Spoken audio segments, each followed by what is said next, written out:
Master batch 2.0 के lecture number 38 में आप सब लोगों का स्वागत है। तो ये है unit number 5 electricity and magnetism का लेक्चर नंबर 3 और आज की इस क्लास का हमारा मेन टॉपिक है कैपेसिटर के ऊपर बेस्ड टीजीटी, पीजीटी और जीआईसी के प्रीवियस ईयर के क्वेश्चंस को डिस्कस करना। बाकी यहां पर आप इसके पहले के जो दो लेक्चर थे आपके इलेक्ट्रोस्टैटिक 1 और इलेक्ट्रोस्टैटिक 2, उसमें जिस तरह के क्वेश्चंस आप करते आए हैं जैसे इलेक्ट्रिक चार्जेज एंड फील्ड्स के ऊपर, फ्लक्स के ऊपर, पोटेंशियल के ऊपर, वो सारे क्वेश्चंस भी कई क्वेश्चंस रह गए थे, वो क्वेश्चंस भी आज की इस क्लास में होंगे। बाकी कैपेसिटर के ऊपर जितने भी क्वेश्चन अभी तक पूछे गए हैं आपके टीजीटी, पीजीटी और जीआईसी के एग्जाम में, वो सारे क्वेश्चंस को भी आज की इस क्लास में हम कवर करेंगे। मतलब आज का ये जो लेक्चर है वो इलेक्ट्रोस्टैटिक टॉपिक का लास्ट लेक्चर है। अगला जो आपका लेक्चर होगा इस पूरे यूनिट का, उसमें हम करंट इलेक्ट्रिसिटी टॉपिक को डिस्कस करेंगे। ठीक है, चलिए तो क्लास को स्टार्ट करते हैं। और आज काफी अरसे के बाद क्लास हो रही है और हमने अक्सर ये देखा है कि जब मैं कुछ भी आपसे कमिटमेंट करता हूं, कोई भी प्रॉमिस करता हूं कि कल से ये होगा, परसों से ये होगा, तो मैंने हमेशा से ये देखा है कि तब कुछ ना कुछ ऐसा गड़बड़ होता है, मतलब कुछ ना कुछ ऐसी चीजें होती है जो मेरे बस में नहीं है और जिस वजह से मेरा वो कमिटमेंट हमेशा से फेल होता रहा है। ठीक है, तो इसीलिए मैं मतलब कभी भी आप लोग पूछते हैं कोई भी बात, तो मैं भले उस काम को कर दूं लेकिन मैं कमिटमेंट करने से बचता हूं।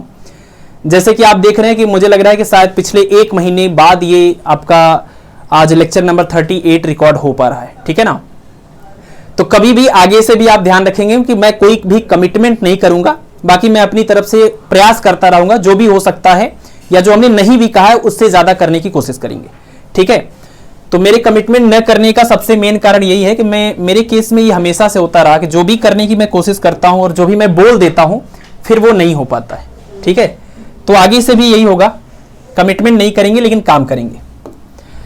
चलिए, तो सबसे पहला क्वेश्चन ही है आपका कैपेसिटर से, पीजीटी 2021 में पूछा गया है। The equivalent capacitance of the combination shown in the figure below is.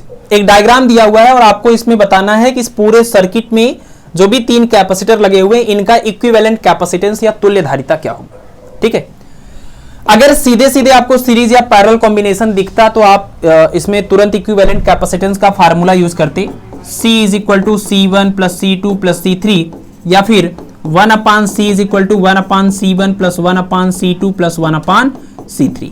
आपको पता ही होगा कि ये फार्मूला आपका यूज होता है पैरेलल कॉम्बिनेशन के लिए। ठीक है, पैरेलल के लिए, और ये यूज होता है आपका सीरीज कॉम्बिनेशन के लिए। ठीक है ना, बिल्कुल एकदम रेजिस्टेंस का जो फार्मूला होता है ये बिल्कुल उसका रेसिप्रोकल है। आप देखिए रेजिस्टेंस के सीरीज में जो फार्मूला यूज होता है वो इस तरह से था, R is equal to R1 plus R2 plus R3, और इसके पैरेलल के लिए होता था 1/R equal to 1/R1 plus 1/R2 plus 1/R3। ठीक है ना, तो रेजिस्टेंस का पैरेलल कॉम्बिनेशन कैपेसिटर के सीरीज कॉम्बिनेशन से मैच करता है, रेजिस्टेंस का सीरीज कॉम्बिनेशन कैपेसिटर के पैरेलल कॉम्बिनेशन से मैच करता है। ठीक है ना, एक और बच गया, एक और देख लीजिए इंडक्टर का भी, और इसके लिए आप एक बात याद रखिए, LCR। अगर आपने सप्लीमेंट्री लेक्चर्स देखे होंगे इलेक्ट्रिसिटी एंड मैग्नेटिज्म के, जिसमें हमने अल्टरनेटिंग करंट पढ़ाए हैं, उसमें हमने मेंशन किया हुआ है कि LCR सर्किट जो होता है, उस LCR सर्किट के लिए तो ये चीज तो पढ़ना ही है। साथ ही साथ आपको एक चीज और यहां से याद करना है कि जैसे कहावत होती है ना कि दूर के जो ढोल होते हैं वो सुहाने होते हैं, तो दूर के ढोल सुहाने होते हैं, इस बात को ध्यान में रखते हुए हम ये कह सकते हैं कि ये जो L है इनका दूर का कोई दोस्त है R, लेकिन इनका पड़ोसी है C। तो पड़ोसी पड़ोसी में 36 का आंकड़ा होता है, लेकिन दूर के ढोल सुहाने होते हैं, यानी जो लोगों से कम मिलना जुलना होता है, जो हमारी पहुंच से दूर होते हैं, उनके प्रति रिस्पेक्ट ज्यादा होती है, जो हमारे पास ज्यादा अवेलेबल होते हैं उनकी रिस्पेक्ट कम होती है। तो यानी इनकी और इनकी ट्यूनिंग बड़ी अच्छी है, यानी इनकी और इनकी प्रॉपर्टीज या कह लीजिए फार्मूले का जो नेचर है वो मैच करता है। तो LCR में L का पड़ोसी C है तो L और C में कंट्राडिक्शन मिलेगा, R और C भी एक दूसरे के अड़ोसी पड़ोसी हैं तो इसमें भी कंट्राडिक्शन देखने को मिलेगा। आप देख रहे हैं बिल्कुल उल्टा चल रहा है, 36 का आंकड़ा है, लेकिन L और R वाले फार्मूले ये दूर के ढोल हैं, सुहाने होते हैं, तो यानी इनका फार्मूला मैच करेगा। तो जैसे पैरेलल कॉम्बिनेशन रेजिस्टेंस का होता है, वैसे ही पैरेलल कॉम्बिनेशन इंडक्टेंस यानी इंडक्टर्स जो होते हैं ना कॉइल, उनका भी सीरीज पैरेलल आप यूज करेंगे फार्मूला, तो बिल्कुल रेजिस्टेंस से मैच करता है। ठीक है ना, रेजिस्टेंस से मैच करता है। और सीरीज कॉम्बिनेशन की बात करें तो L इक्वल टू हो जाएगा L1 plus L2 plus L3। ठीक है ना, तो आपको यही तीनों याद रखना होता है। LCR आपको याद रखना है, L, C और R। तो ये जो LCR का कॉम्बिनेशन है सीरीज और पैरेलल का, उसको आपको याद रखना है। कोई आपको इस पे तो बड़े कम, लेकिन इसके ऊपर और इसके ऊपर सवाल पूछे जाते हैं। ठीक है, चलिए तो फिलहाल यहां पर इस सर्किट में आप देखें तो आपको कहीं पर भी प्रॉपर सीरीज या पैरेलल नहीं समझ में आएगा, क्योंकि ये सीरीज या प्योर पैरेलल कॉम्बिनेशन नहीं है, बल्कि ये एक मिक्स्ड कॉम्बिनेशन है।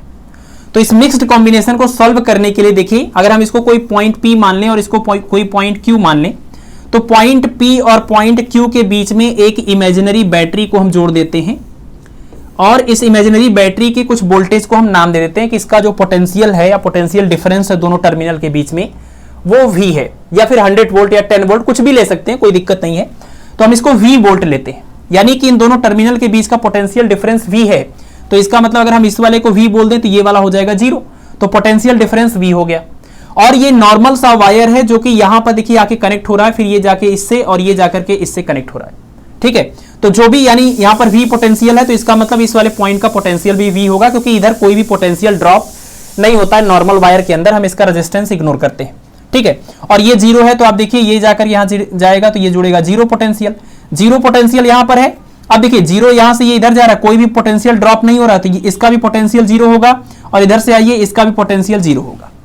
यानी ये वाला जो आपका कैपेसिटर है वो दो सेम पोटेंशियल पॉइंट के बीच में जुड़ा हुआ है, और कैपेसिटर अगर दो सेम पोटेंशियल वाले पॉइंट के बीच में जुड़ा है, यानी पोटेंशियल डिफरेंस अगर इसके अक्रॉस 0 है, इसका मतलब ना तो ये चार्ज होगा ना तो ये डिस्चार्ज होगा, यानी ये किसी काम का नहीं, ये कैपेसिटर परफॉर्म नहीं करेगा।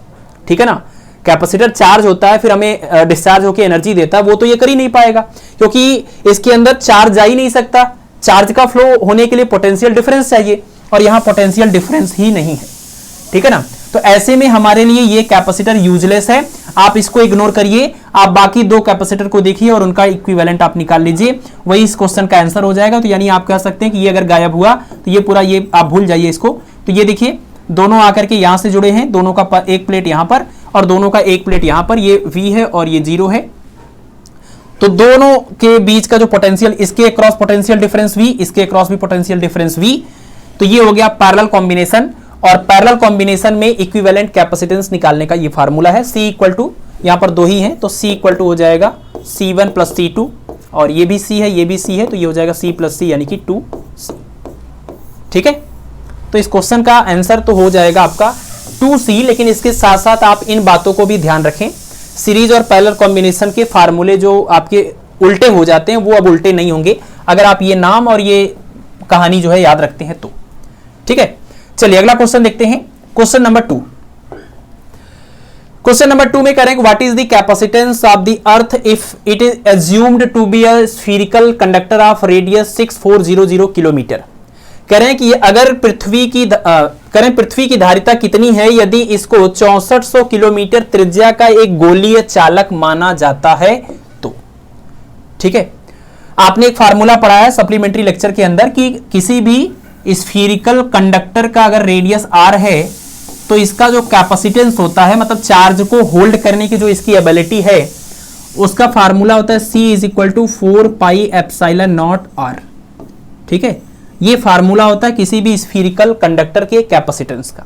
तो अगर ये अर्थ है और इसका रेडियस सवाल में बोला है कि अगर अर्थ की रेडियस को मान लें हम 6400 किलोमीटर और अर्थ को मान लें एक स्फीरिकल कंडक्टर, तो आपको बताना है कि इसकी कैपेसिटेंस यानी इसकी धारिता कितनी होगी। ठीक है, फार्मूला यूज कर लेंगे C equal to 4 pi epsilon naught, और R की वैल्यू चूंकि हमें कैपेसिटेंस अपने इसके SI यूनिट में चाहिए तो बाकियों को भी हमें SI में रखना पड़ेगा। ये जो आपका किलोमीटर है ना, इसको आप मीटर में कन्वर्ट कर लीजिए MKS सिस्टम में। ठीक है ना, 10 पावर 3 ये मीटर में आ गया। अब इसकी वैल्यू यहां पर रखिए आप 6400 इंटू 10 पावर 3, और इस पूरे पार्ट की वैल्यू आपको पता ही है 1/4 पाई एप्सिलॉन नॉट की वैल्यू होती है 9 इंटू 10 पावर 9, तो इसका मतलब 4 पाई एप्सिलॉन नॉट की वैल्यू हो जाएगी 1/9 इंटू 10 पावर 9। ये पूरी वैल्यू यहां पर रखेंगे तो 1/9 इंटू 10 पावर 9 और इंटू में 6400 इंटू 10 पावर 3। अब इसको आप सॉल्व करिए, जो भी आंसर आएगा वो कैपेसिटेंस की वैल्यू हो जाएगी फैराड में।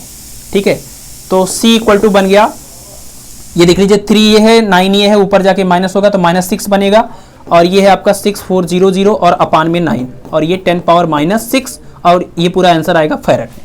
9 से इसको डिवाइड करिए, तो 9 से इसको डिवाइड करने पर ये हो जाएगा 7 और 1 और 1 और 1 1 1 ये आता रहेगा into 10 power -6 farad. 10 power -6 farad को माइक्रो फैरेड, तो 711 लगभग, मतलब ये 0.11 को छोड़ रहे हैं तो अप्रोक्सीमेटली 711 माइक्रो फैरेड ये अर्थ का कैपेसिटेंस हो जाएगा। तो 711 माइक्रो फैरेड, ये ऑप्शन नंबर ए जो है वो करेक्ट हो जाएगा। ठीक है, चलिए तो अगला क्वेश्चन देखते हैं, क्वेश्चन नंबर 3। क्वेश्चन नंबर 3 में कह रहे हैं कि infinite equal charges small Q R place along a line at a distance 1 meter, 2 meter, 4 meter, 8 meter, 16 meter, 32 meter and so on. Potential due to all charges are. ठीक है, करें कि जो स्मॉल क्यू चार्ज है इसको कहां कहां रखा हुआ है, इसका लोकेशन बता रहे हैं।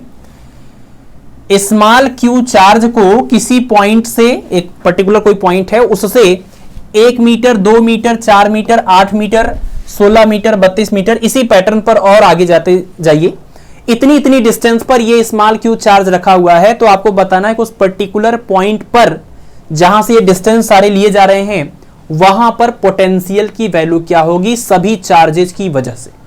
ठीक है, यानी अगर हम यहां पर एक पॉइंट ले लें तो ये हमारा पॉइंट अगर O हुआ तो इस पॉइंट O से कह रहे हैं कि 1 मीटर की डिस्टेंस पर, फिर इसी से यहां से 2 मीटर की डिस्टेंस पर, फिर 4 मीटर की डिस्टेंस पर, फिर 8 मीटर की डिस्टेंस पर, इन सभी जगहों पर जो चार्ज रखा गया है वो चार्ज है small Q, small Q, small Q, small Q and so on. इसी तरीके से आगे बढ़ते जाइए। ये है आपका लोकेशन, इसको मान लीजिए x = 0, ये है x = 1 मीटर, ये है x = आपका 2 मीटर, ये है आपका x = 4 मीटर, ये है x = 8 metre and so on, और आगे भी इसी तरह से इनफाइनाइट तक। ठीक है, तो हमें बताना कि इस पॉइंट के ऊपर इन सभी चार्जेस की वजह से टोटल पोटेंशियल कितना होगा। ठीक है, आपने एक फार्मूला पढ़ा है कि किसी भी पॉइंट चार्ज की वजह से r डिस्टेंस पर अगर पोटेंशियल निकालना है तो फार्मूला है 1/4πε0, और जिस चार्ज की बात कर रहे हैं और जिस डिस्टेंस की बात कर रहे हैं वो हो जाएगा q/में। ये फार्मूला होता है पॉइंट चार्ज की वजह से r डिस्टेंस पर पोटेंशियल का फार्मूला।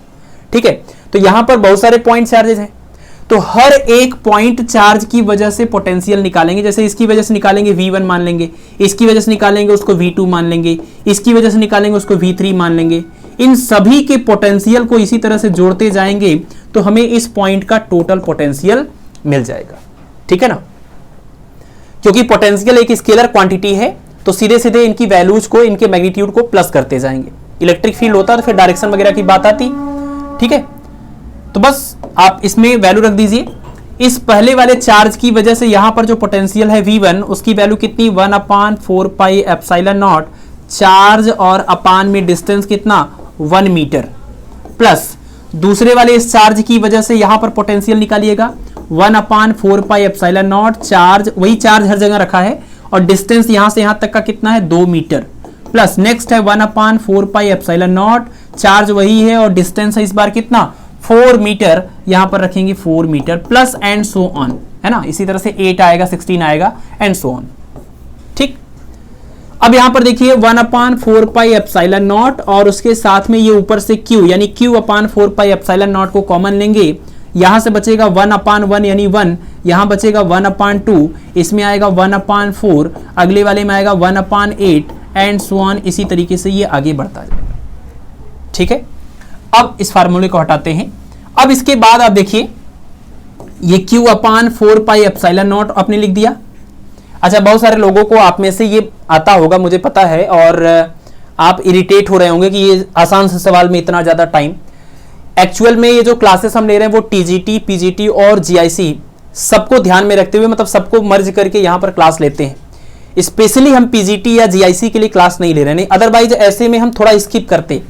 बट क्या है कि TGT को भी ध्यान रखना, या बहुत सारे ऐसे भी लोग हैं जिनका बेसिक थोड़ा सा वीक है, तो मुझे उस बात का भी ध्यान रखना रहता है।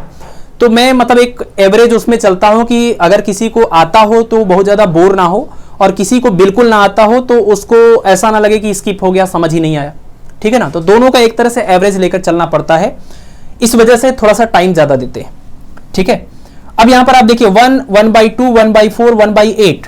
अगर आप 1/2 को 1 से डिवाइड करते हैं 1/2, 1/4 को 1/2 से डिवाइड करते हैं 1/2, 1/8 को 1/4 से डिवाइड करते हैं 1/2। हर अगले नंबर को उसके पहले वाले नंबर से डिवाइड करने पर अगर रेशियो सेम आए, जिसको हम कॉमन रेशियो बोलते हैं, तो इस तरह की जो पूरी सीरीज बनती है इसको हम बोलते हैं जियोमेट्रिक सीरीज या गुणात्मक श्रेणी, है ना।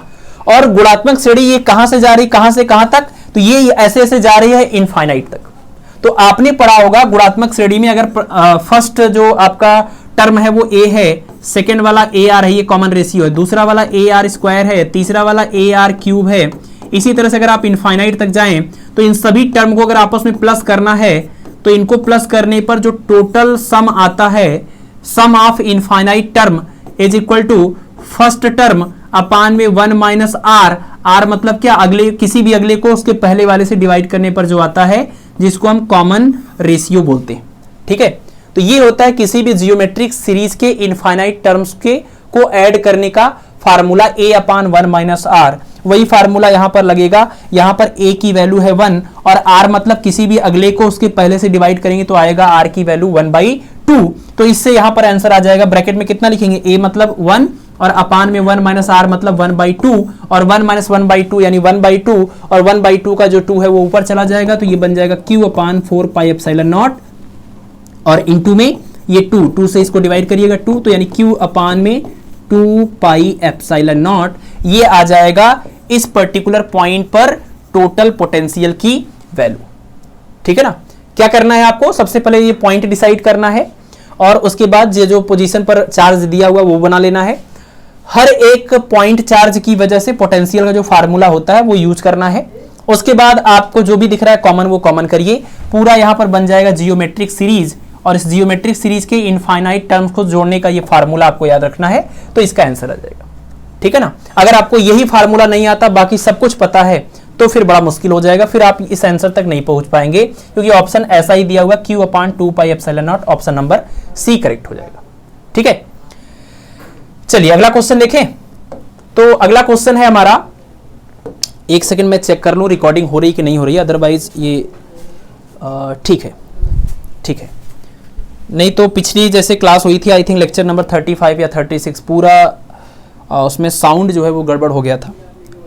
चलिए क्वेश्चन नंबर 4 में देखिए क्या कह रहे हैं। In the following circuit of between points A and B a potential difference of 100 volt is established, then find the value of the charge on the nearest capacitor to point ए।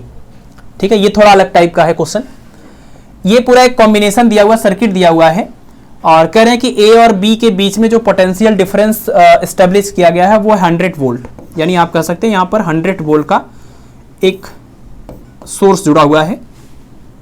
आपको बताना कि इस पॉइंट ए का जो सबसे nearest, सबसे नजदीक वाला कैपेसिटर है, इसके पास कितना चार्ज है, वो चार्ज आपको बताना है।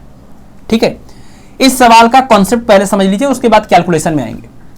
देखिए, अगर आपको यह बताना है कि इसके पास कितना चार्ज है टोटल, सबसे पहले आपको क्या करना होगा कि ये इसके इधर का जितना दिख रहा है ना, इस पूरे की जगह पर एक सिंगल कैपेसिटर आपको लगाना होगा, यानी इनका इक्विवेलेंट कैपेसिटेंस निकालना होगा।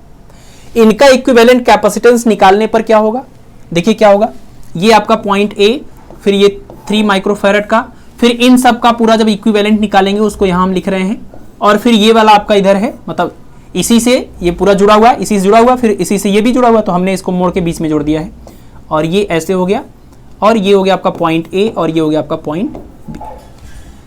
तो ये हो गया आपका 3 माइक्रोफैरड, ये 3 माइक्रोफैरड, और यहां से जो भी आएगा मान लीजिए x माइक्रोफैरड। अब देखिए ये तीनों के तीनों आपको दिख रहे हैं सीरीज में, और आपने पढ़ा हुआ है कि जब भी हम कैपेसिटर को सीरीज में कनेक्ट करते हैं तो सीरीज में कनेक्ट करने पर चार्ज जो होता है इनकी प्लेटों पर, पॉजिटिव वाले पर या निगेटिव वाले पर, वो सेम होता है। सीरीज कॉम्बिनेशन में चार्ज सेम होता है और पैरेलल कॉम्बिनेशन में पोटेंशियल सेम होता है। ये बात हमेशा दिमाग में घूमते रहना चाहिए, तभी कई जगहों पर जो सवाल को सॉल्व करने में बहुत लेंदी प्रोसीजर होता है, उसमें अगर आपको ये बात ध्यान आ रही है तो इससे आप जल्दी से क्लिक करेगा और जल्दी से आंसर वो आ जाएगा। ठीक है ना।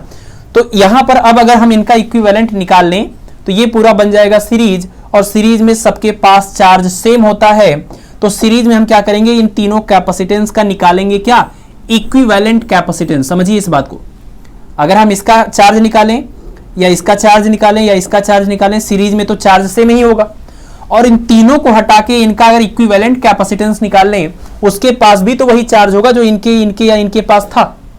ठीक है ना, अलग अलग इनके पास जो भी चार्ज होगा, इनका इक्विवेलेंट कैपेसिटेंस निकालेंगे तो उसके पास जो चार्ज होगा वो भी सेम ही आएगा। ठीक है ना, तो एक आप क्या करेंगे, यानी कुल मिलाकर के इस तरीके से आप इसको बनाएंगे जब, तो अब यहां पर देखिए ये पॉइंट ए है, ये पॉइंट बी है, और आपने कहा है कि इन दोनों पॉइंट के बीच में 100 वोल्ट आप पोटेंशियल डिफरेंस क्रिएट कर रहे हैं, स्टेब्लिश कर रहे हैं।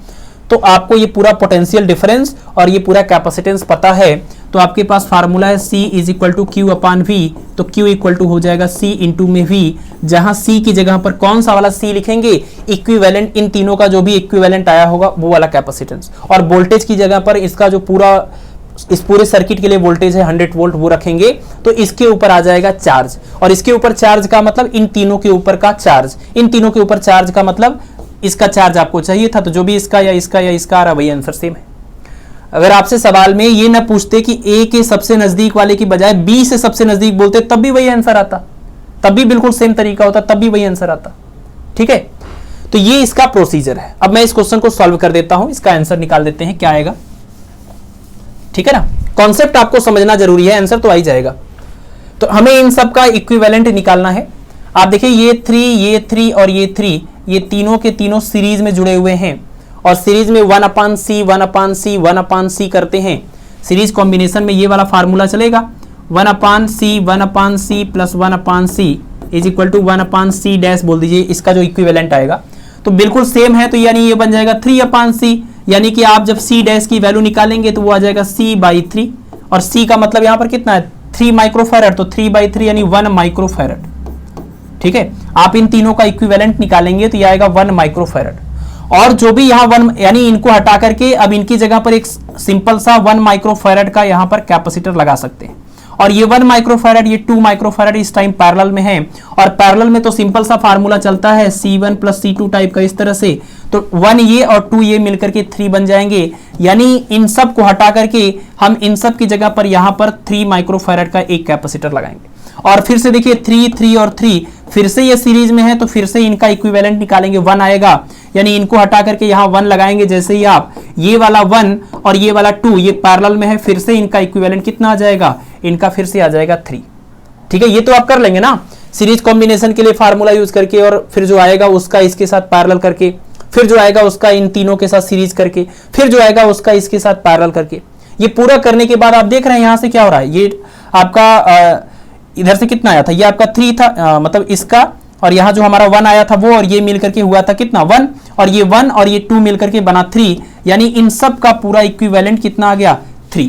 यानी अगर हम इस पूरे को हटा दें तो हमें यहाँ पर लगाना पड़ेगा 3 माइक्रोफैरड का एक कैपेसिटर, और ये ऑलरेडी 3 माइक्रोफैरड है, ये ऑलरेडी 3 माइक्रोफैरड है, और ये पूरे के पूरे अब आपको दिख रहे हैं कैसे, ये सीरीज में दिख रहे हैं, तो इनका इक्विवेलेंट निकालेंगे तो आएगा 1 माइक्रोफैरड की, है ना। ये जो तीनों हैं वो आपको सीरीज में दिख रहे हैं, तो यहां से इसका इक्विवेलेंट आ जाएगा 1 माइक्रोफैरड, और यहां पर जो आपने वोल्टेज लगाया है वो 100 वोल्ट, तो यहां पर आपका आंसर आ गया। चार्ज कितना हो जाएगा, कैपेसिटेंस रखेंगे 1 माइक्रो मतलब 10⁻⁻⁶, ठीक है, या तो माइक्रो कूलाम में दिया है तो रहने दीजिए 1 ही रखिए, 1 माइक्रोफैरड, और वोल्टेज है 100, तो 100 और 1 यानी 100, और ये हो जाएगा माइक्रो कूलाम, यानी इसके पास 100 माइक्रोकूलाम चार्ज है, इसका मतलब इसके पास भी 100 है, इसके पास भी 100 है, इसके पास भी 100 है, तो ए के सबसे नजदीक वाले कैपेसिटर के पास 100 माइक्रोकूलाम का चार्ज होगा। इसी तरह से अगर बी के सबसे नजदीक पूछे होते तो इसका भी आंसर आता 100 माइक्रोकूलाम। ठीक है, क्लियर। और ये क्वेश्चन आपका पीजीटी 2021 का भी ताजा क्वेश्चन है। अगला क्वेश्चन देखिए, क्वेश्चन नंबर 5, इसमें कह रहे हैं कि capacitor with air between its plate has a capacitance of 8 microfarad, यानी एक कैपेसिटर है और जब इनके प्लेटों के बीच में एयर मीडियम है, तो ऐसे कंडीशन में इनका जो कैपेसिटेंस है, जिसका फार्मूला आपको पता ही है, epsilon not a upon D होता है, इसकी वैल्यू दी हुई है 8 माइक्रोफैरड। ठीक है, it's capacitance on introducing a dielectric with dielectric constant 6 between its plate is, अगर इनकी प्लेटों के बीच डाइलेक्ट्रिक मटेरियल भर दिया जाए जिसका डाइलेक्ट्रिक कांस्टेंट 6 है, तो कह रहे हैं कि अब इसका कैपेसिटेंस कितना होगा। ठीक है, जब एयर भरा था तब का है 8, तो अगर डाइलेक्ट्रिक मटेरियल भर देंगे तो कितना हो जाएगा, इसका फार्मूला होता है C इज इक्वल टू के एप्सिलॉन नॉट ए अपान में डी। तो के को छोड़कर अगर देखा जाए, के को छोड़कर epsilon not a upon D का मतलब क्या, जब इसके प्लेटों के बीच में एयर भरा हुआ था, ये उसी का कैपेसिटेंस है, सी नॉट है ये, ठीक है ना। तो इस सी नॉट की वैल्यू आपको क्वेश्चन में गिवन है, कितनी है, ये 8 है, और के की वैल्यू है 6, तो 6 × 8 यानी 48, और ये 8 जो था वो माइक्रोफैराड था, तो ये आंसर भी आपका माइक्रोफैराड में आएगा। यानी अगर आप इसमें डाइलेक्ट्रिक मटेरियल रखते हैं तो इसका कैपेसिटेंस हो जाएगा 48 माइक्रोफैराड, पीजीटी 2021 से, ठीक है। चलिए अगला क्वेश्चन नंबर 6 देखते हैं। क्वेश्चन नंबर 6 में कह रहे हैं कि a charged capacitor of capacity C is discharged through inductance L, the frequency of oscillation will be. ये तो एक फार्मूला ही है, पीजीटी 2005 में पूछा है, बाकी इसके बारे में हम डिटेल में बात करेंगे आपका जब हम अल्टरनेटिंग करंट वाले टॉपिक के ऊपर बेस्ड प्रीवियस ईयर के क्वेश्चन करेंगे वहां पर। बाकी आप चाहे तो सप्लीमेंट्री लेक्चर देख सकते हैं, उसमें काफी डिटेल में हमने एलसी ऑसिलेशन नाम के टॉपिक को डिस्कस किया है, ठीक है ना, एलसी ऑसिलेशन। तो जब एक इंडक्टर के थ्रू एक कैपेसिटर चार्ज होने के बाद डिस्चार्ज होता है, तो यहां पर जो प्रोसेस होता है इसके चार्जिंग और डिस्चार्जिंग की वजह से, उसको हम एलसी ऑसिलेशन बोलते हैं। और इसके लिए कंडीशन भी होता है, आपने पढ़ा होगा, XL = XC। फार्मूला होता है XL = ω/L और XC = 1/ω/C। यहां से मिलेगा ω² = 1/LC। ओमेगा इक्वल टू होता है 2πf, तो 2πf का whole square equal to 1/LC। दोनों साइड का स्क्वायर रूट लेंगे तो 2πf इक्वल टू आएगा 1/LC। तो यहां से f का मान आ जाएगा 1/2π√LC, है ना, f इक्वल टू 1/2π√LC। ये हो जाता है ऑसिलेशन की फ्रीक्वेंसी, या इसको हम रेजोनेंस फ्रीक्वेंसी भी बोलते हैं, ठीक है। तो f या n बोलिए, यहां पर हर जगह इक्वल छूट गया है, ठीक है। तो ये हो जाएगा n इक्वल टू 1/2π√LC, यानी ऑप्शन नंबर डी जो है वो करेक्ट है। तो ये एक फार्मूला है, सीधे सीधे आप इसको याद रखें, ठीक है ना, एलसी ऑसिलेशन का फार्मूला। अगला क्वेश्चन देखते हैं, question number 7। In a parallel plate capacitor of capacitance C, a metal sheet is inserted between the plates parallel to them. The thickness of the sheet is half of the separation between the plates. The capacitance of the capacitor will be. ठीक है, सबसे पहले तो कोई capacitor है जिसका capacitance कह रहे हैं कितना है, C है। तो एक कैपेसिटर बना लिया और इसका कैपेसिटेंस C है, मतलब इनके प्लेटों के बीच में अभी कोई मीडियम नहीं है, या फिर एयर मान सकते हैं, ठीक है ना। अगर कुछ भी नहीं बोला गया इसका मतलब एयर है इस टाइम मीडियम, तो इस टाइम इसका कैपेसिटेंस C है। फिर थोड़ी देर बाद कह रहे हैं कि इसी कैपेसिटर के अंदर क्या किया, एक मेटल सीट डाल दिया, मेटल का एक सीट डाल दिया, एक चादर डाल दिया, और बिल्कुल इसी प्लेटों के बिल्कुल पैरेलल।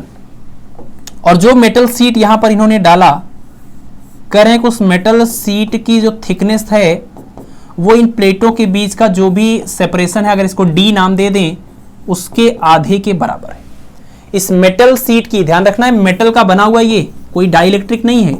इस मेटल सीट का जो थिकनेस है, विड्थ है, वो इन प्लेटों के बीच के सेपरेशन के आधे के इक्वल है। तो कह रहे हैं कि इस कंडीशन में इसका कैपेसिटेंस कितना होगा। तो इस कंडीशन में हम इसके कैपेसिटेंस को C' नाम देते हैं, और इस कंडीशन में इसके कैपेसिटेंस को C नाम देते हैं। प्लेटों के बीच का सेपरेशन वही D है, प्लेटों का एरिया, इफेक्टिव एरिया A है, तो कैपेसिटेंस C इक्वल टू हो जाएगा ε0A/D, ठीक है। और इस सिचुएशन में जब आपको पता है कि डाइलेक्ट्रिक मतलब पैरेलल प्लेट कैपेसिटर के अंदर किसी थिकनेस का डाइलेक्ट्रिक मटेरियल रखते हैं, तो उसके कैपेसिटेंस का फार्मूला क्या होता है, इसका फार्मूला है C' इज इक्वल टू, ये फार्मूला होता है ε0A। देखिए जब पूरा डाइलेक्ट्रिक से भरा होता है तब होता है K ε0A/D। ध्यान रखिएगा, ये फार्मूला जो आप पढ़ते हैं ना, C equal to K ε0A/D। तो जब K डाइलेक्ट्रिक वाला कोई मटेरियल इस पूरे कैपेसिटर में भरा हो तब ये फार्मूला चलेगा, लेकिन पूरे में ना भर करके उसकी कुछ थिकनेस या कुछ उसकी विड्थ दी जाए, ऐसे कंडीशन में फार्मूला होता है आपके पास ε0A/D-T और प्लस में T/K। ये फार्मूला होता है, ये फार्मूला है, ठीक है ना। तो ये फार्मूला आपको याद रखना है। और यहां पर केस है मेटल का, तो मेटल के लिए जो डाइलेक्ट्रिक कांस्टेंट के होता है उसकी वैल्यू इनफाइनाइट होती है, ठीक है ना। एयर या वैक्यूम के लिए के की वैल्यू 1, मेटल के लिए के की वैल्यू इनफाइनाइट, और किसी भी डाइलेक्ट्रिक मटेरियल के लिए 1 से ज्यादा, ठीक है, ये आपको याद रखना है। तो के की वैल्यू इनफाइनाइट रखनी है और टी की वैल्यू d/2 रखनी है, तो नया कैपेसिटेंस C डैश मिल जाएगा epsilon naught A upon d minus T, T की जगह पर रखेंगे d/2 और प्लस टी अपान के की वैल्यू इनफाइनाइट रखेंगे, ये पूरा हो जाएगा आपका 0। तो ये बन गया कितना, epsilon naught A upon d में से d/2 माइनस करिएगा तो d/2 आएगा, ये 2 ऊपर जाएगा तो 2 times epsilon naught A upon d, और epsilon naught A upon d क्या है, इसका इनिशियल कैपेसिटेंस जब इसके प्लेटों के बीच में एयर भरा हुआ था। तो यहां इस पूरे पार्ट को C बोलेंगे तो ये हो जाएगा 2 times of C is equal to C dash, यानी नया कैपेसिटेंस पुराने कैपेसिटेंस का 2 गुना हो जाएगा। ऑप्शन नंबर C करेक्ट हो जाएगा, ठीक है। आपके लिए ये वाला जो फार्मूला है ये इंपॉर्टेंट है, इसको आप याद करेंगे, epsilon naught A upon d minus t plus t upon के।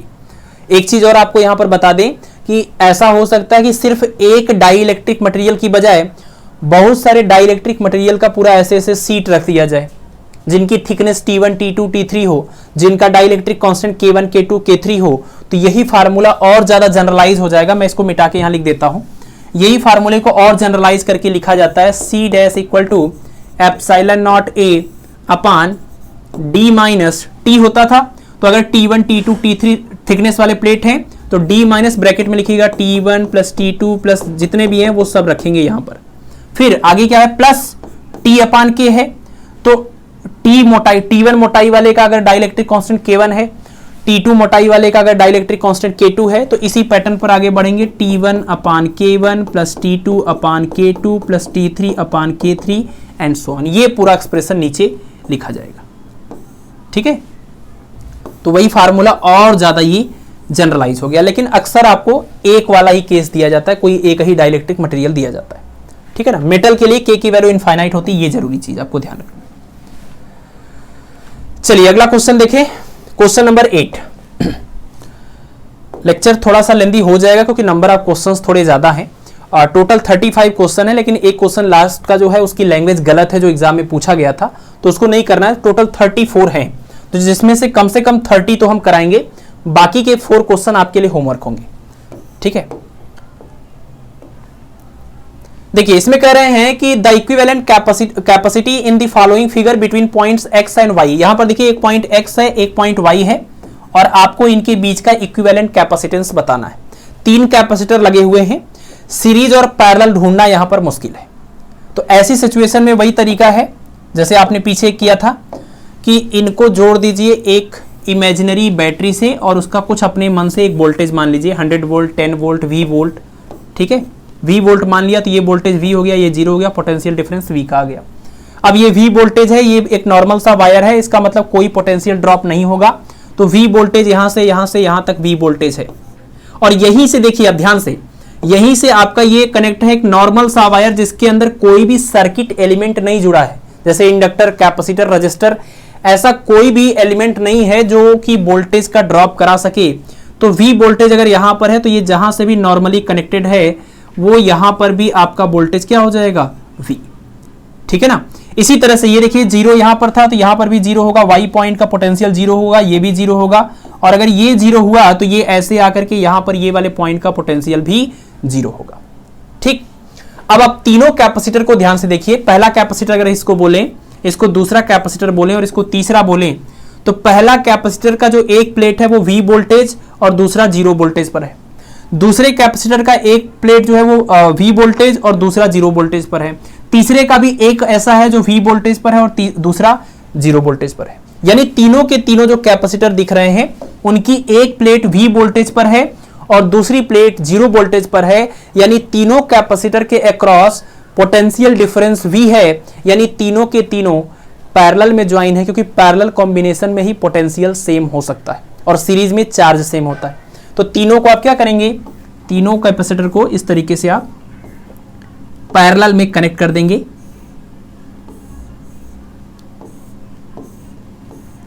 ठीक है। ये थोड़ा बढ़िया से ऐसे डायग्राम बनाते हैं, अदरवाइज आप जैसे समझ गए पैरेलल है तो फिर ये सब करने की जरूरत है नहीं, ठीक है ना। तो ये आपका पॉइंट एक्स हो गया और ये पॉइंट वाई हो गया।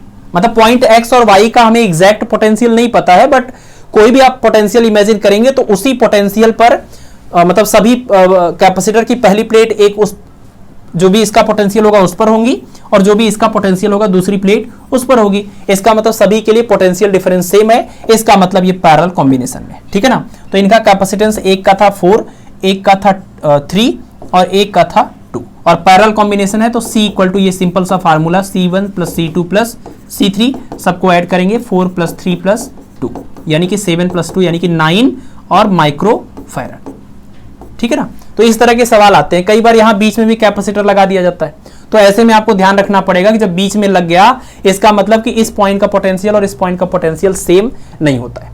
लेकिन अक्सर उस तरह के सवाल आपके नीट और जेईई के एग्जाम में पूछे जाते हैं।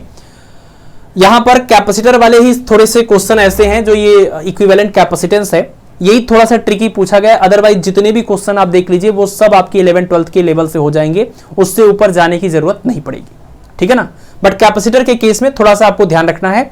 सप्लीमेंट्री लेक्चर में हमने डिटेल में काफी इसके बारे में डिस्कस किया हुआ है, जिसका लिंक डिस्क्रिप्शन में है, आप वहां से जाकर के उस लेक्चर को देख सकते हैं। तो ये 9 माइक्रो फैराड हो जाएगा, ठीक है। अगला क्वेश्चन देखते हैं क्वेश्चन नंबर 9। क्वेश्चन नंबर 9 में देखिए कि the equivalent capacity between point P and Q in the following figure, यानी यहां पर एक पॉइंट P है, यहां पर एक पॉइंट Q है, आपको इन दोनों पॉइंट के बीच का इक्विवेलेंट कैपेसिटेंस बताना है, ठीक है। इस तरह के सवालों को करने के लिए अलग अलग बहुत सारे मेथड हो सकते हैं, जिसमें से एक दो हम यहां पर मेंशन कर रहे हैं। सबसे पहले तो आप देखिए, आप पॉइंट P का कोई पोटेंशियल मान लीजिए, पॉइंट Q का कोई पोटेंशियल मान लीजिए, यानी आप इनको किसी एक इमेजिनरी बैटरी से कनेक्ट कर दीजिए ऐसे, ठीक है ना। और मान लीजिए कि इसका अपना पोटेंशियल जो बैटरी का है वो V है, मतलब इनके और इनके बीच का पोटेंशियल डिफरेंस V है, तो ये V ले लीजिए, इसको 0 ले लीजिए। यानी ये वाली जो प्लेट है, अच्छा इसका नाम भी दिया जा सकता है, जैसा कि बुक्स में होता है, नाम भी दे सकते हैं, प्लेट 1, प्लेट 2, प्लेट 3, प्लेट 4। तो जो प्लेट 2 है उस प्लेट 2 को हमने पॉजिटिव पोटेंशियल दिया है और कितना दिया है V, तो प्लेट 2 जो है वो हर तरफ से पॉजिटिव हो जाएगा, ठीक है ना। ये पॉजिटिव पोटेंशियल पर है, पूरा ऊपर मतलब दोनों तरफ जो है ये पॉजिटिवली चार्ज हो गया। प्लेट 4 की बात करें तो इसको हमने 0 पोटेंशियल दिया है, 0 इन द सेंस कि इससे कम पोटेंशियल है, दैट इज नेगेटिव पोटेंशियल, तो ये दोनों तरफ से नेगेटिव हो जाएगा, है ना। इनके बीच का पोटेंशियल डिफरेंस V है, इसका मतलब ये थोड़ी है कि ये V पर होगा और ये 0 पर होगा, बस डिफरेंस V है, हम कुछ भी वैल्यू यहां पर आपस में डिस्ट्रीब्यूट कर सकते हैं, ठीक है ना। ये नेगेटिव हो गया। अब देखिए जैसे ये नेगेटिव हुआ तो ये वाली जो प्लेट नंबर 3 है उसका जो इधर वाला सरफेस है, इसकी तरफ का सरफेस है, वो इंडक्शन की वजह से ये नेगेटिव है, तो इंडक्शन की वजह से ये पॉजिटिवली चार्ज हो जाएगा, ये पॉजिटिवली चार्ज हो गया। और ये पॉजिटिवली चार्ज हो गया, लेकिन आपको पता है law of conservation of charge, total charge जो है कांस्टेंट होना चाहिए, तो अगर इधर पॉजिटिव आया तो फिर इधर नेगेटिव भी आना चाहिए, तभी तो ये पूरा चार्ज 0 होगा, ठीक है ना। सिमिलरली यहां पर देखिए पॉजिटिव था तो इंडक्शन से ये इधर नेगेटिव होगा, लेकिन पूरा चार्ज इसका कांस्टेंट रहना चाहिए, तो उतना ही पॉजिटिव इधर भी आ जाएगा।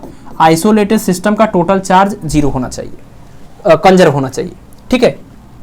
देखिए अभी यहां पर आप देखें तो ये पॉजिटिव ये नेगेटिव प्लेट मिलकर के एक कैपेसिटर बना रहे हैं, यहां देखें तो ये पॉजिटिव ये नेगेटिव मिलकर के एक और कैपेसिटर बना रहे हैं, यहां देखें तो ये पॉजिटिव और ये नेगेटिव मिलकर के एक और कैपेसिटर बना रहे हैं। तो यहां पर 3-3 कैपेसिटर आपको दिख रहे हैं, है ना, 3-3 कैपेसिटर दिख रहे हैं। और तीनों कैपेसिटर में आप एक चीज देखिए, जैसे ये जो पहली वाली कैपेसिटर है आपकी यहां पर प्लेट 1 और प्लेट 2 को मिलाकर बनी है, तो उसका जो प्लेट 2 है वो P वाले पॉइंट का जो भी पोटेंशियल है उतने पोटेंशियल पर है, और प्लेट 1 का पोटेंशियल कुछ भी है अलग हमें नहीं पता है। और देखिए प्लेट 1 प्लेट 3 के साथ जुड़ी है, मतलब इसका जो भी पोटेंशियल होगा उतना ही पोटेंशियल इस वाली प्लेट का भी होगा। यानी 3 अलग अलग पॉइंट आपको लेने पड़ेंगे, 3 अलग अलग पोटेंशियल वाले, एक P वाले पॉइंट का अपना इस वाले का अपना पोटेंशियल होगा, एक इस Q वाले का अपना पोटेंशियल होगा, और एक इन दोनों का अपना पोटेंशियल होगा, ठीक है ना। 3 पॉइंट आपको इमेजिन करने हैं। तो अगर कैपेसिटर के रूप में देखें तो ये कैपेसिटर जो है पॉइंट P के साथ जुड़ा हुआ है, ठीक है ना, पॉइंट P के साथ जुड़ा हुआ है। ये कैपेसिटर आपका पॉइंट P से जुड़ा हुआ है, और एक उस पॉइंट से जुड़ा हुआ है जिसका वोल्टेज जो है हमने कहा कि A और 1 और 3 वाले के इक्वल है, ठीक है ना। ऐसा करिए आप, देखिए यहां पर एक पॉइंट P बनाया, पॉइंट P के साथ 2 कैपेसिटर हैं आपके, पॉइंट P के साथ एक ये वाला कैपेसिटर है, पॉइंट P के साथ एक ये वाला कैपेसिटर है, मतलब प्लेट 2 जो है वो दोनों कैपेसिटर के लिए कॉमन है। तो आप इसको आगे ले जाकर के ऐसा कर सकते हैं, प्लेट 2 यहां पर हमने बना दिया, प्लेट 2, ये प्लेट 2। अब देखिए ये प्लेट 2 जो है, ये वाली प्लेट 2 प्लेट 1 के साथ जुड़ी हुई है, प्लेट 1 यहां हमने बना दिया, ठीक है। इसको प्लेट 2 लिखिए, इसको प्लेट 1। और ये जो प्लेट ये वाला जो प्लेट 2 है इधर प्लेट 3 के साथ जुड़ी है, तो यहां पर हमने प्लेट 3 बना दिया, ठीक है ना। प्लेट 1 और प्लेट 3 दोनों का पोटेंशियल सेम है, तो ये दोनों जाकर किसी सेम ही पोटेंशियल वाले किसी दूसरे पॉइंट के साथ जुड़ जाएंगे। उस पॉइंट का कुछ नाम दे दीजिए, एक्स नाम दे दीजिए, ठीक है। इसके अलावा देखिए जो भी एक्स वाला पॉइंट है उसका जो भी पोटेंशियल है वो आपके क्यू पॉइंट का जो पोटेंशियल है उसके बीच में भी एक कैपेसिटर बन रहा है। यानी प्लेट 3 जो है एक्स वाले पॉइंट का, ये प्लेट 3 ये पॉइंट क्यू के दूसरे एक प्लेट के साथ जुड़ेगा। तो इस प्लेट 3 को एक बार और बना सकते हैं ऐसे, इसका भी नाम प्लेट 3 रख दीजिए, है ना, क्योंकि ये देखिए एक्स से जुड़ा है, ये भी एक्स से जुड़ा हुआ है, मतलब सेम चीज हो गई। लेकिन इसका दूसरा प्लेट जो है वो पॉइंट क्यू के साथ जुड़ा होना चाहिए, तो इसको हम आगे यहां पर ले जाकर के पॉइंट क्यू के साथ जोड़ देंगे, ठीक है ना। तो ये तरीका है कि आपको यहां पर देखना होगा 3 कैपेसिटर बन रहे हैं। जो पहला कैपेसिटर है वो पॉइंट पी के साथ और किसी अननोन पॉइंट के साथ जुड़ा हुआ है।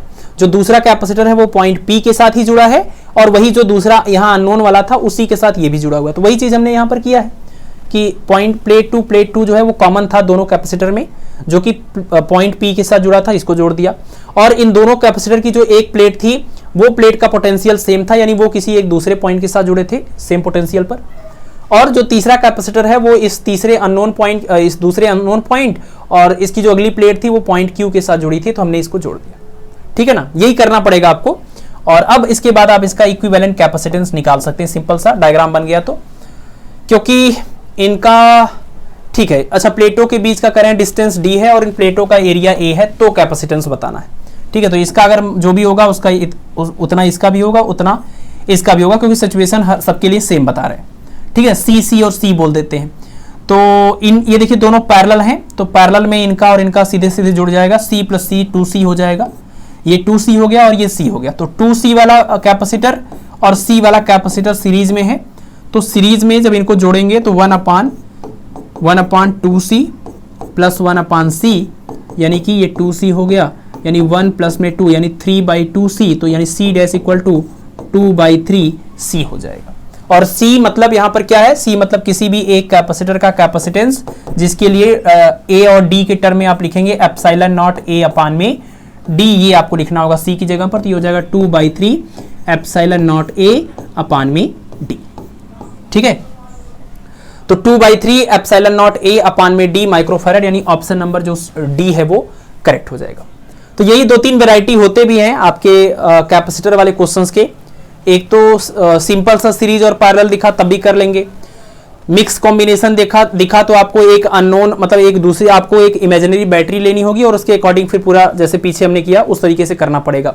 और तीसरा ये है प्लेट वाला केस आपका बनाकर देता है, तो उसमें आपको देखना होता है कौन कौन सी प्लेट किस किस पॉइंट से जुड़ी हुई है, ठीक है ना, इतना है। और एक आपने ये भी देखा पीछे कि किसी एक पॉइंट के नजदीक वाले कैपेसिटर के ऊपर चार्ज पूछते हैं, तो उसके लिए क्या करना है, बाकियों का इक्विवेलेंट निकालना है, सीरीज कॉम्बिनेशन बनाना है। सीरीज में सबके पास चार्ज सेम होता है, तो उन सीरीज वालों का इक्विवेलेंट निकालना है, फिर चार्ज वाला फार्मूला कैपेसिटर और पोटेंशियल के टर्म में यूज करके चार्ज निकाल लेना है, ठीक है। चलिए अगला सवाल देखते हैं, क्वेश्चन नंबर 10। क्वेश्चन नंबर 10 में कह रहे हैं the work done in increasing the voltage difference of a capacitor from 20 volt to 40 volt is W, then the work done in increasing its voltage difference from 40 volt to 50 volt will be PGT 2009, ठीक है ना। एक capacitor है और उस capacitor के प्लेटों के बीच का पोटेंशियल डिफरेंस पहले 20 वोल्ट था, उस 20 वोल्ट को बढ़ा करके 40 वोल्ट करने में W जूल वर्क करना पड़ा या एनर्जी खर्च करनी पड़ी। तो कह रहे हैं कि अगर हम उसका वोल्टेज उसी कैपेसिटर का वोल्टेज 40 से बढ़ाकर 50 करें तो कितना एनर्जी खर्च करना पड़ेगा, ठीक है। आपको पता ही है किसी भी कैपेसिटर को या किसी भी कंडक्टर को जब हम चार्ज देते जाते हैं तो उसका वोल्टेज बढ़ता जाता है, लेकिन वो जब हम चार्ज देते हैं तो पहले से मौजूद चार्ज उन चार्जेस को रिपेल करते हैं जो हम देना चाह रहे थे। तो हमें इस रिपल्सन फोर्स के अगेंस्ट कुछ वर्क करना पड़ता है, और जितना हम वर्क करते हैं वही उस कंडक्टर या उस कैपेसिटर के अंदर पोटेंशियल एनर्जी के फॉर्म में स्टोर हो जाता है। और आपने पढ़ा है कैपेसिटर का जो पोटेंशियल एनर्जी का फार्मूला है, यानी जो भी उसके ऊपर हमने वर्क डन किया वही पोटेंशियल एनर्जी है, उसका फार्मूला है हाफ CV² या 1/2 QV या फिर 1/2 Q² अपान C। ये है किसी कैपेसिटर के अंदर जो स्टोर्ड एनर्जी है उसका फार्मूला।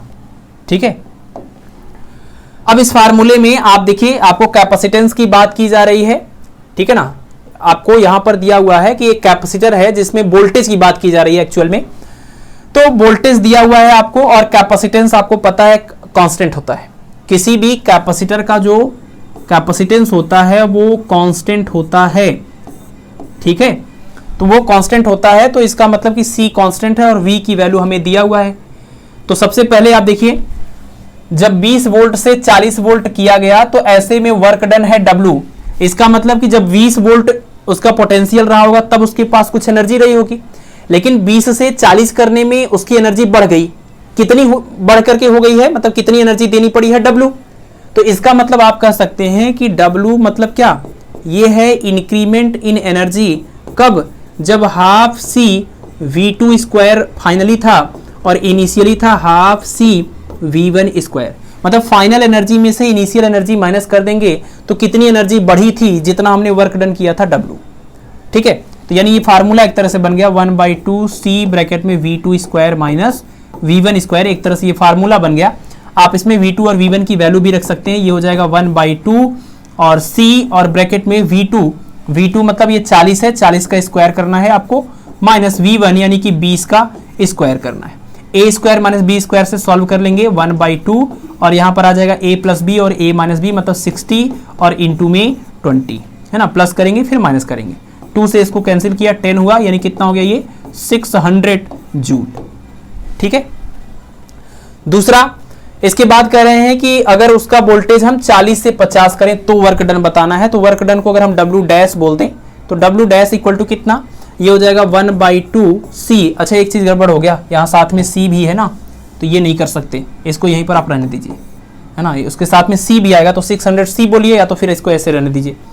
दूसरा हो जाएगा 1/2 C और ये आपका 40 से 50 हुआ है तो ये 50 का स्क्वायर माइनस में ये 40 का स्क्वायर, ये 50 है तो ये हो जाएगा 90 और 10, यानी ये हो जाएगा 1/2 C फिर 90 और फिर 10। इसको आप मान लीजिए इक्वेशन नंबर 2। आपस में इनको डिवाइड कर दीजिए, इक्वेशन नंबर 2 को इक्वेशन नंबर 1 से डिवाइड कर दीजिए, यानी W' इज इक्वल टू, ये पूरा पार्ट हो जाएगा 1/2 C इंटू 90 इंटू 10 और डिवाइडेड बाई ये पूरा पार्ट हो जाएगा 1/2 इंटू C इंटू कितना हो जाएगा ये 60 और इंटू में 20। ये पूरा पार्ट इससे कैंसिल। ठीक है, ये 0 से ये 0 कैंसिल, ये 0 से ये 0 कैंसिल और 3 से ये 3 हुआ और ये हुआ 2, यानी 3/2 इंटू 2 4, यानी W' इक्वल टू 3/4। तो आपको निकालना था W' यानी लास्ट वाले केस में वर्क डन, ये हो जाएगा 3/4 times of initial work done W। ठीक है ना, W' इक्वल टू 3/4 W, यानी कि ऑप्शन नंबर ए जो है वो करेक्ट हो जाएगा।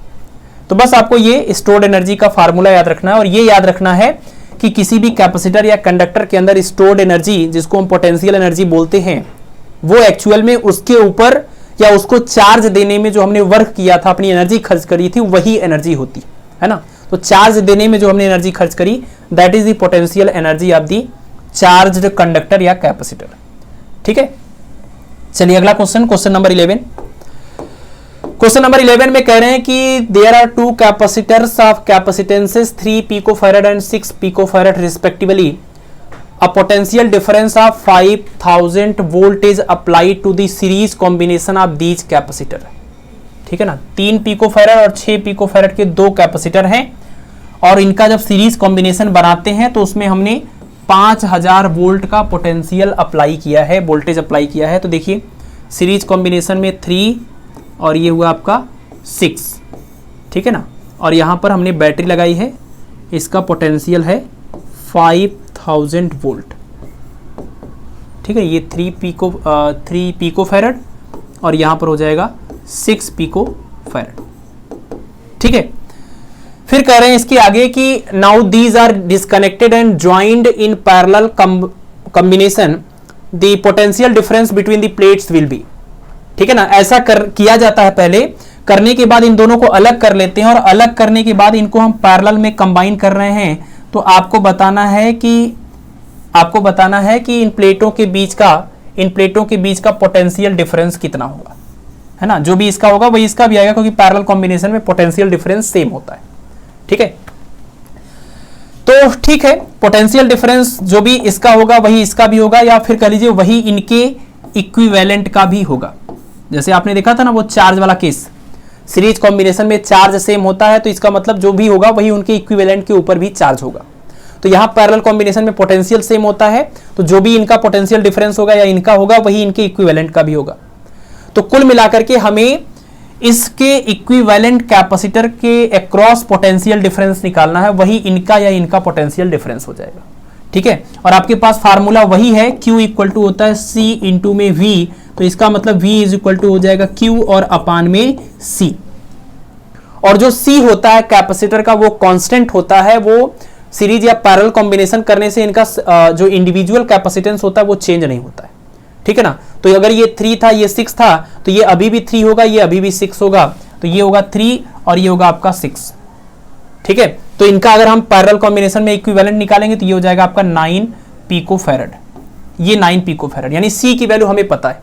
हमें सिर्फ ये पता करना है कि ये जो कैपेसिटर थे, इन कैपेसिटर के पास चार्ज कितना था। अगर हमें वो चार्ज टोटल मिल जाए तो टोटल चार्ज को इस 9 से डिवाइड कर देंगे, तो हमें इसके क्रॉस इसके या इसके क्रॉस पोटेंशियल डिफरेंस मिल जाएगा। ठीक है, तो चार्ज निकाल लीजिए आप यहां से। देखिए आपका ये सीरीज कॉम्बिनेशन में चार्ज सेम होता है, तो 6 और 3 सीरीज कॉम्बिनेशन में जुड़े हुए हैं, तो सीरीज कॉम्बिनेशन में जो चार्ज इसके पास होगा वही इसके पास भी होगा। तो हम इनका चार्ज अलग अलग भी निकाल सकते हैं, और हम चाहे तो पहले इनका इक्विवेलेंट निकाल लें। तो इनका इक्विवेलेंट 1/c इक्वल टू 1/, ये 3 हो जाएगा, प्लस 1/, में ये 6 हो जाएगा, यानी कि ये 2 + 1 3, यानी 3/6 यानी 1/2, यानी C इक्वल टू हो जाएगा कितना 2 पिकोफैरड।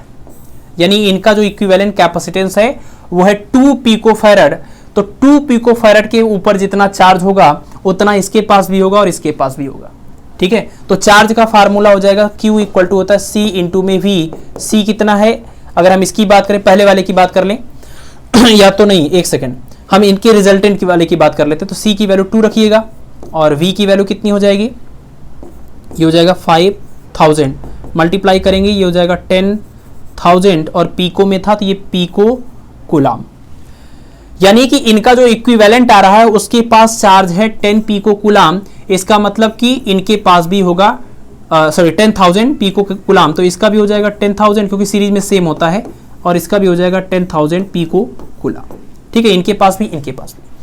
अब देखिए यही कैपेसिटर जब इनके पास 10,000 पिको फैरड लिख दिया, पिको कुलाम है, पिको कुलाम।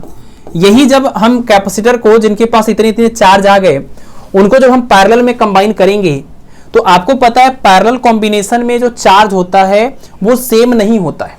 तो पैरेलल कॉम्बिनेशन में जब हम इनको जोड़ेंगे तो क्या होगा, पैरेलल कॉम्बिनेशन में जोड़ने के बाद इनके पास हमने अभी निकाल लिया है फिलहाल कि ये 10,000 पिको कुलाम है, इनके पास भी निकाल लिया हमने 10,000 पिको कुलाम है।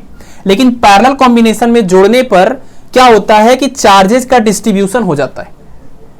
ठीक है ना, अभी भले इनका सेम था लेकिन ऐसे आप जोड़ेंगे तो चार्जेस का डिस्ट्रीब्यूशन हो जाएगा, और चार्जेस का डिस्ट्रीब्यूशन ऐसा होगा कि दोनों का पोटेंशियल सेम हो जाएगा। दोनों प्लेट पैरेलल में जोड़े गए हैं तो इनका पोटेंशियल सेम हो जाएगा, जिसको हम कॉमन पोटेंशियल बोलते हैं। और कॉमन पोटेंशियल का फार्मूला आपको याद रखना चाहिए।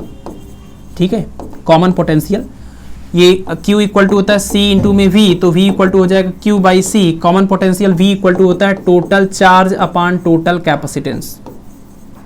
ठीक है ना, टोटल चार्ज अपान में टोटल कैपेसिटेंस। ये आप फार्मूला यूज कर सकते हैं, या तो वो जो हमने बताया इक्विवेलेंट करके आप वैसे भी कर सकते हैं। तो V इक्वल टू हो जाएगा टोटल चार्ज कितना, ये 10 है और ये 10 है। आपस में जोड़ने के बाद आपस में इंटरचेंज तो होगा, डिस्ट्रीब्यूशन तो होगा, लेकिन टोटल मिलाकर के ये 20,000 पिको कुलाम चार्ज हो जाएगा। और अपान में टोटल कैपेसिटेंस, तो पैरेलल कॉम्बिनेशन में टोटल कैपेसिटेंस जोड़ने के लिए क्या करते हैं, ये 6 और 3 है तो ये हो जाएगा 9, और ये पिको फैरड में था तो ये भी पिको फैरड में आएगा। तो देखिए पिको कुलाम है, ये पिको फैरड है, तो पिको से कैंसिल हो जाएगा 10⁻12। तो अब ये आंसर आपका प्रॉपर वोल्टेज में आ जाएगा। इसको डिवाइड कर दीजिए, कितना हो जाएगा, ये हो जाएगा 2, फिर आएगा 2, फिर से आएगा 2, फिर से आएगा 2, ये इस तरह से आएगा आंसर आपका इतना वोल्ट, ये आंसर आएगा।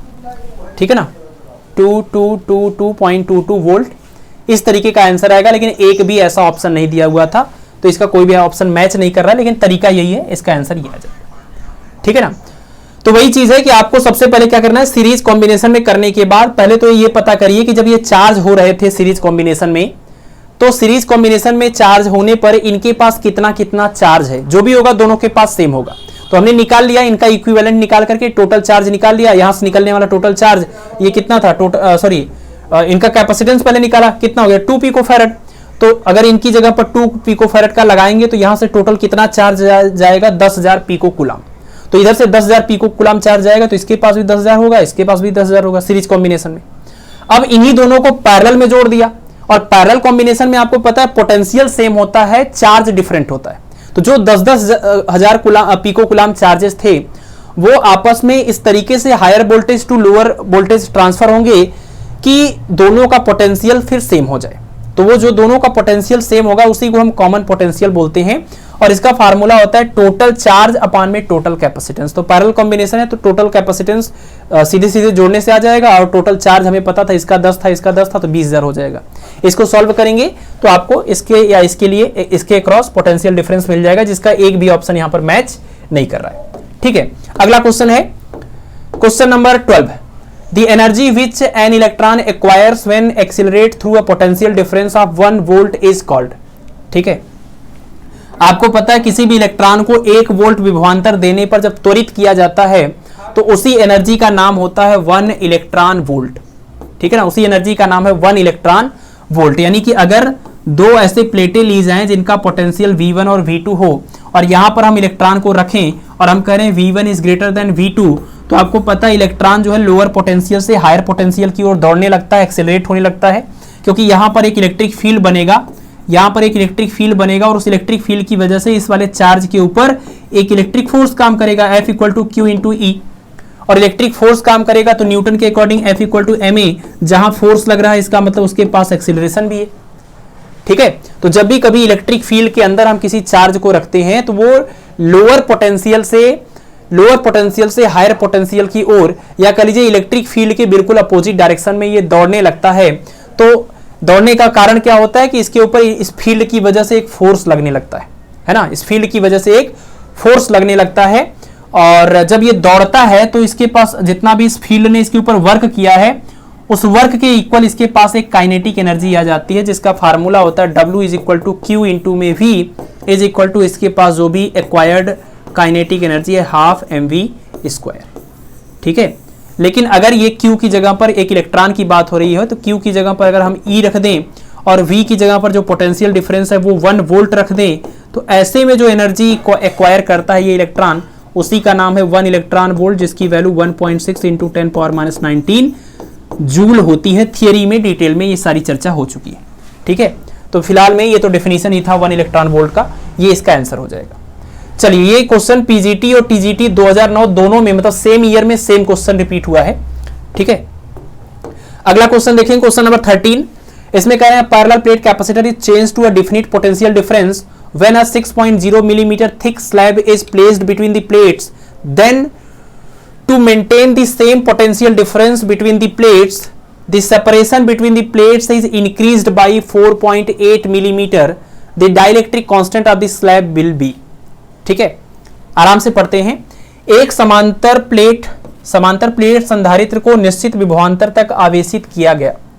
ठीक है, कुछ भी पोटेंशियल मान लीजिए, मतलब एक है इसका अपना पोटेंशियल डिफरेंस, कुछ भी एक निश्चित आप मान लीजिए, मतलब इसको आपने चार्ज दिया तो चार्ज देने से जो भी इसका अपना पोटेंशियल डिफरेंस आया वो कुछ है, उसको नाम आप दे दीजिए V है पोटेंशियल डिफरेंस।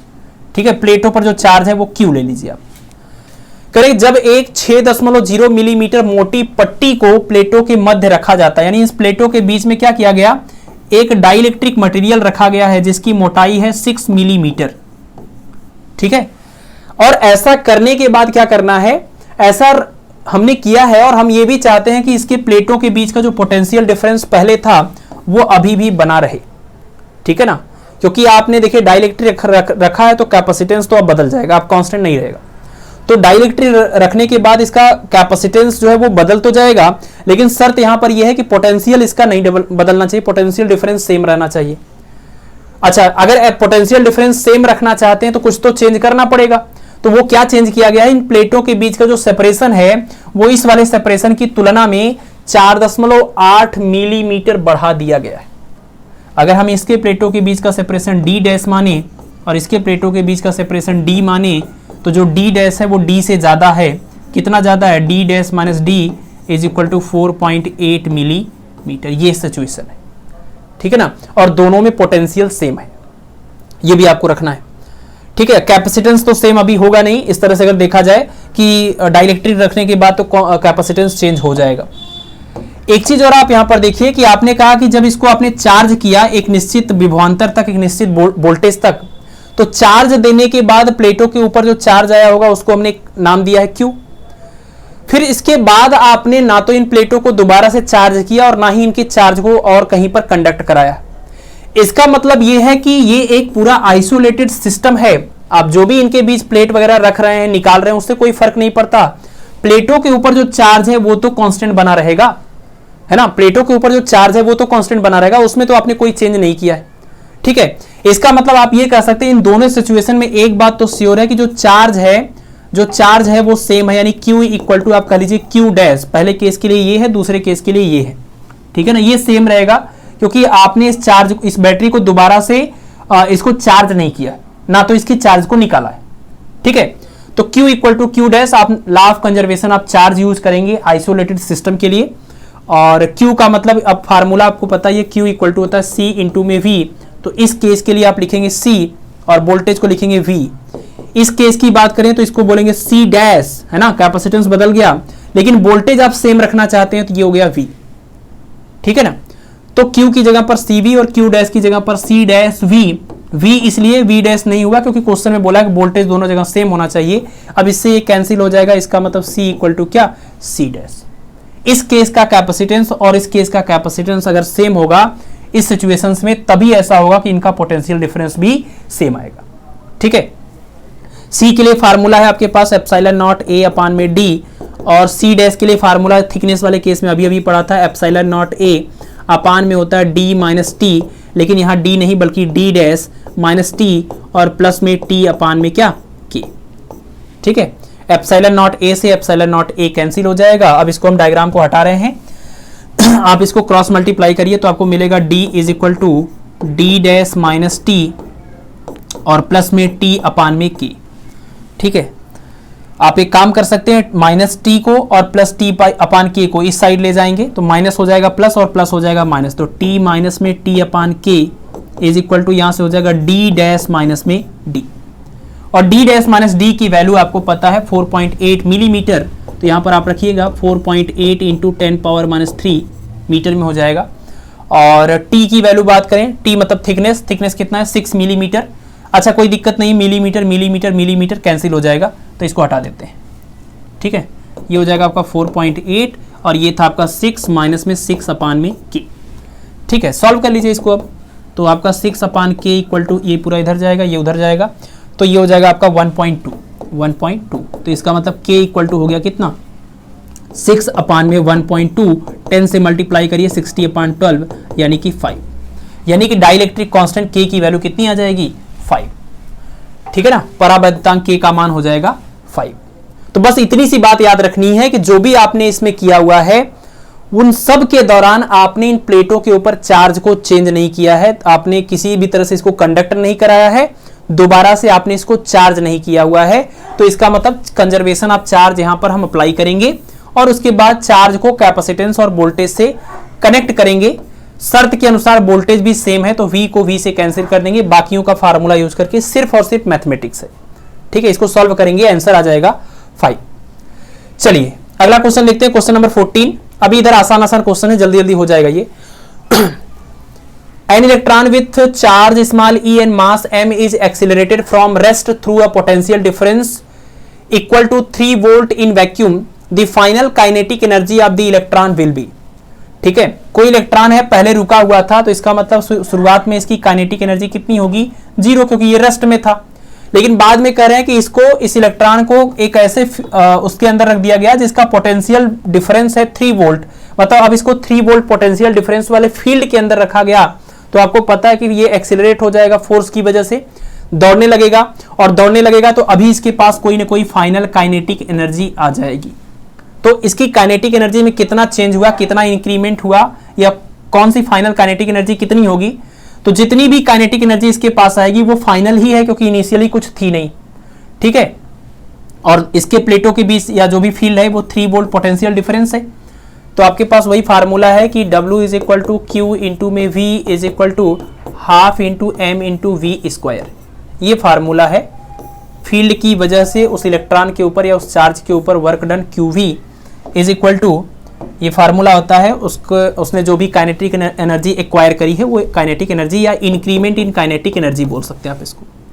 ठीक है, तो बस इसको आपको सॉल्व करना है। आप देखिए मतलब ये increment in kinetic energy equal to Q into v, और इलेक्ट्रॉन की बात है तो उस इलेक्ट्रॉन का चार्ज स्मॉल ई रख दीजिए, और v की वैल्यू क्वेश्चन में 3 दिया हुआ है, तो इसका मतलब increment in kinetic energy half mv square जिसको बोल रहे हैं is equal to work done by the electric field is equal to charge की जगह पर स्मॉल e और v की जगह पर 3, तो कुल मिलाकर के 3e जूल। सिंपल सा क्वेश्चन, ठीक है ना, 3e जूल, यानी कि ऑप्शन नंबर बी जो है वो करेक्ट हो जाएगा। E मतलब फंडामेंटल चार्ज है, इलेक्ट्रॉन का चार्ज है 1.6 इंटू 10 पावर माइनस 19 कूलम। ठीक है, यानी ये फार्मूला ही है इस क्वेश्चन में और कुछ नहीं है।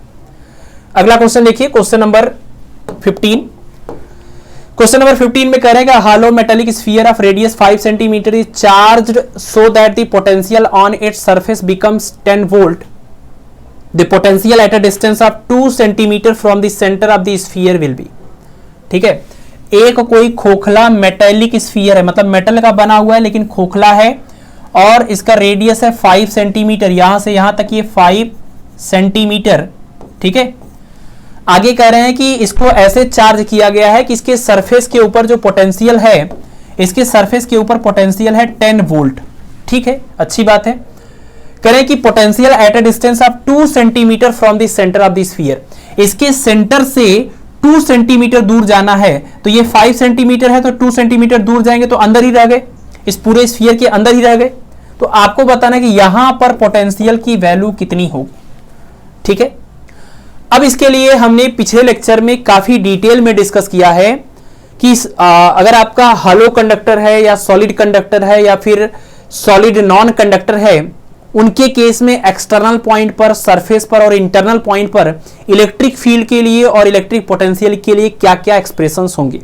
ठीक है, याद है आपको, सबसे पहले उस लेक्चर को देख लेना, उसमें पूरा डिटेल में डिस्कस किया है, कम से कम 15 मिनट लगेंगे, उतने डेप्थ में नहीं जा रहे हैं, बस इतना आपको याद दिला देते हैं। किसी भी सॉलिड कंडक्टर या हॉलो कंडक्टर या फिर हॉलो नॉन कंडक्टर, जिसको स्फीरिकल सेल बोलेंगे, थिन स्फीरिकल सेल, उन सभी केसेस में, यानी जिस केस में चार्ज एक तरह से कर लीजिए सरफेस पर होता है, बस ये बात याद रखिए, जिस केस में चार्ज सरफेस पर है उस केस में अगर हम पोटेंशियल की बात करें तो सरफेस पर potential V is equal to होता है 1/4 पाई एप्सिलॉन नॉट, चार्ज और अपान में इस स्फीयर का रेडियस r, जिसको आप सिंपली k, q और अपान में r बोल सकते हैं, जो कि एक कांस्टेंट होता है। ठीक है, सरफेस पर। दूसरा, इसके अंदर अगर आए तो इसके अंदर भी बिल्कुल सेम ही रिजल्ट आता है, कोई भी चेंज नहीं होता है। ठीक है, तो ये हम सरफेस के लिए भी बात कर रहे हैं और किसी भी इंटरनल पॉइंट के लिए भी बात कर रहे हैं, सेम ही पोटेंशियल होता है, इसको हम इक्वी पोटेंशियल सरफेस बोल रहे हैं। इलेक्ट्रिक फील्ड में क्या होता है, इलेक्ट्रिक फील्ड सेम नहीं होता है। अगर इसके अंदर पूछे तो इलेक्ट्रिक फील्ड 0, यहां पर इलेक्ट्रिक फील्ड की वैल्यू फिक्स वैल्यू कांस्टेंट आती है, जो है k q अपान में r स्क्वायर, और इसके बाहर वाले किसी पॉइंट के लिए अगर इलेक्ट्रिक फील्ड पूछे तो E प्रोपोर्शनल टू 1 अपान r स्क्वायर, मतलब k q और अपान में इस सेंटर से जो भी डिस्टेंस है स्मॉल r, उसके स्क्वायर के इनवर्सली प्रोपोर्शनल। तो इलेक्ट्रिक फील्ड बाहर तो इस हिसाब से बदलती है, सरफेस पर कांस्टेंट होती है, अंदर 0 होती है। पोटेंशियल की बात करें तो बाहर वो भी इसी तरीके से बदलता है, V प्रोपोर्शनल टू 1 अपान r करके, बाहर वाले पॉइंट पर सरफेस पर कांस्टेंट होता है, और जितना सरफेस पर होता है उतना अंदर भी हर जगह पर कांस्टेंट ही होता है। यही एक हल्का सा डिफरेंस है अंदर वाले पॉइंट के लिए। ठीक है, तो किसी भी सॉलिड या हॉलो मेटेलिक कंडक्टर के अंदर और सरफेस पर सेम ही पोटेंशियल होता है, इसलिए इस सवाल में सरफेस का पोटेंशियल 10 वोल्ट है, तो इसके अंदर कहीं पर पूछें 2, 3, 4 कहीं भी पूछें, हर जगह 10 ही आएगा। ये बात को घुमा रहे हैं, ऑप्शन नंबर बी करेक्ट होगा, 10 वोल्ट। ठीक है, ठीक ना। इलेक्ट्रिक फील्ड में ऐसा नहीं, इलेक्ट्रिक फील्ड सरफेस पर कांस्टेंट होता है, लेकिन अंदर आने पर इलेक्ट्रिक फील्ड 0 होता है। अगला क्वेश्चन देखिए, क्वेश्चन नंबर 16 कि two metal spheres of capacitance C1 and C2 carry charge in the ratio 1:3, they are put in contact and separated, the final charge with them are Q1 and Q2, the ratio Q1/Q2 is. ठीक है, PGT 2010 का ये question है। कह रहे हैं कि दो मेटल के स्फीयर हैं और उनका कैपेसिटेंस है C1 और C2। ये मेटल का स्फीयर है, मान लीजिए इसका कैपेसिटेंस है C1 और C2, और इनका जो चार्ज है उन चार्जेस का रेशियो दिया हुआ है। चार्जेस का रेशियो अगर इसको Q1 मान लें और इसको हम Q2 मान लें, तो चार्जेस का रेशियो है Q1/Q2 is equal to 1/3। They are put in contact, अगर हम इनको आपस में कॉन्टेक्ट में, एक इलेक्ट्रिकली कॉन्टेक्ट में ले आए तो क्या होगा, अच्छा कॉन्टेक्ट में लाने के बाद फिर इनको सेपरेट करना है, तो फाइनल चार्ज जो होगा उसका नाम है कैपिटल Q1 और कैपिटल Q2, उनका रेशियो आपको बताना है। तो आपको तो पता ही होगा कि जब दो कंडक्टर को हम आपस में कनेक्ट करते हैं तो इनका आपस में जो चार्जेस है ना, ये चार्जेस का आपस में डिस्ट्रीब्यूशन होता है। हायर पोटेंशियल वाले कंडक्टर से लोअर पोटेंशियल की ओर चार्ज फ्लो होने लगेगा अगर पॉजिटिव है, तो वो चार्ज फ्लो होता है और तब तक फ्लो होता है जब तक कि दोनों का पोटेंशियल सेम ना हो जाए, जिसको हम कॉमन पोटेंशियल बोलते हैं। ठीक है ना। तो यानी इनको इलेक्ट्रिकली कांटेक्ट में ला करके अब सेपरेट अगर आप करेंगे, सेपरेट आउट करेंगे, तो अभी क्या होगा कि इन दोनों का पोटेंशियल सेम हो चुका है, that is called common potential. ठीक है, अब ये कॉमन पोटेंशियल हो गया। अच्छा, कॉमन पोटेंशियल हो गया क्यों हुआ, क्योंकि चार्जेस जो है वो अदला बदली हो गई। नहीं तो क्या था, इसके ऊपर इसके पास चार्ज 3 गुना था इसकी तुलना में।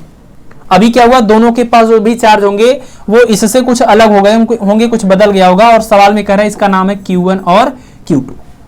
ठीक है, जब इनको आपस में कांटेक्ट में ले आएंगे और इनके ऊपर चार्जेस अलग अलग मात्रा में हैं, यानी इनका पोटेंशियल भी अलग अलग मात्रा में होगा, इनका पोटेंशियल भी अलग अलग होगा, तो अगर इनके अंदर पोटेंशियल डिफरेंस है तो कांटेक्ट में लाने पर हायर पोटेंशियल से लोअर पोटेंशियल की ओर चार्ज फ्लो होगा, और तब तक फ्लो होगा जब तक कि इनका पोटेंशियल सेम ना हो जाए। चार्ज नहीं, कांटेक्ट में लाने पर चार्ज सेम नहीं हो रहा है, पोटेंशियल सेम हो रहा है, और जब पोटेंशियल सेम हो जाता है तो चार्जेस का फ्लो जो होता है वो रुक जाता है। तो हो सकता है इधर से इधर या इधर से इधर चार्ज फ्लो हुआ हो और इनके चार्ज आपस में फिर चेंज हो जाएंगे, Q1 और Q2 नाम हो जाएगा, लेकिन पोटेंशियल सेम हो जाएंगे। और एक चीज है जो बिल्कुल कोई फर्क नहीं पड़ता है, that is the capacitance of the conductor, क्योंकि कैपेसिटेंस जो है वो इसका कांस्टेंट होता है। ठीक है ना, तो कैपेसिटेंस नहीं बदलेगा कुछ भी इधर उधर करने से, तो कैपेसिटेंस जो भी पहले था वही अभी भी रहेगा, यानी C1 C2 नाम था पहले भी, तो अभी भी C1 और C2 नाम ही होगा। तो आपको Q1 और Q2 का रेशियो बताना है, तो आपको पता है Q = C × V होता है फार्मूला, तो यानी Q1 = हो जाएगा C1 V और Q2 = हो जाएगा C2 V। आपस में डिवाइड करेंगे, V से V कैंसिल, तो आपको मिल जाएगा Q1/Q2 = ratio of the capacitance, यानी कि C1/C2, यानी ऑप्शन नंबर सी जो है वो करेक्ट हो जाएगा। ठीक है ना, चार्जेस का रेशियो जो होगा डिस्ट्रीब्यूशन के बाद वो कैपेसिटेंस के रेशियो में होता है। अगला क्वेश्चन देखिए, क्वेश्चन नंबर 17। इसमें कह रहे हैं कि two parallel plates at a distance of 1.0 centimetre are maintained at potential difference of 10⁻³ volt, the electric field at a point between these two plates will be. दो प्लेट हैं, दोनों प्लेटों के बीच का डिस्टेंस है 1.0 सेंटीमीटर, और इन प्लेटों के बीच का जो पोटेंशियल डिफरेंस है वो है 10⁻³ वोल्ट। ठीक है, तो आपको बताना है कि इन दोनों प्लेटों के बीच में जो इलेक्ट्रिक फील्ड है ना, जो इलेक्ट्रिक फील्ड है उसकी वैल्यू कितनी होगी। ठीक है, आपने एक फार्मूला पढ़ा है इलेक्ट्रिक फील्ड और पोटेंशियल ग्रेडियंट के बीच का रिलेशन।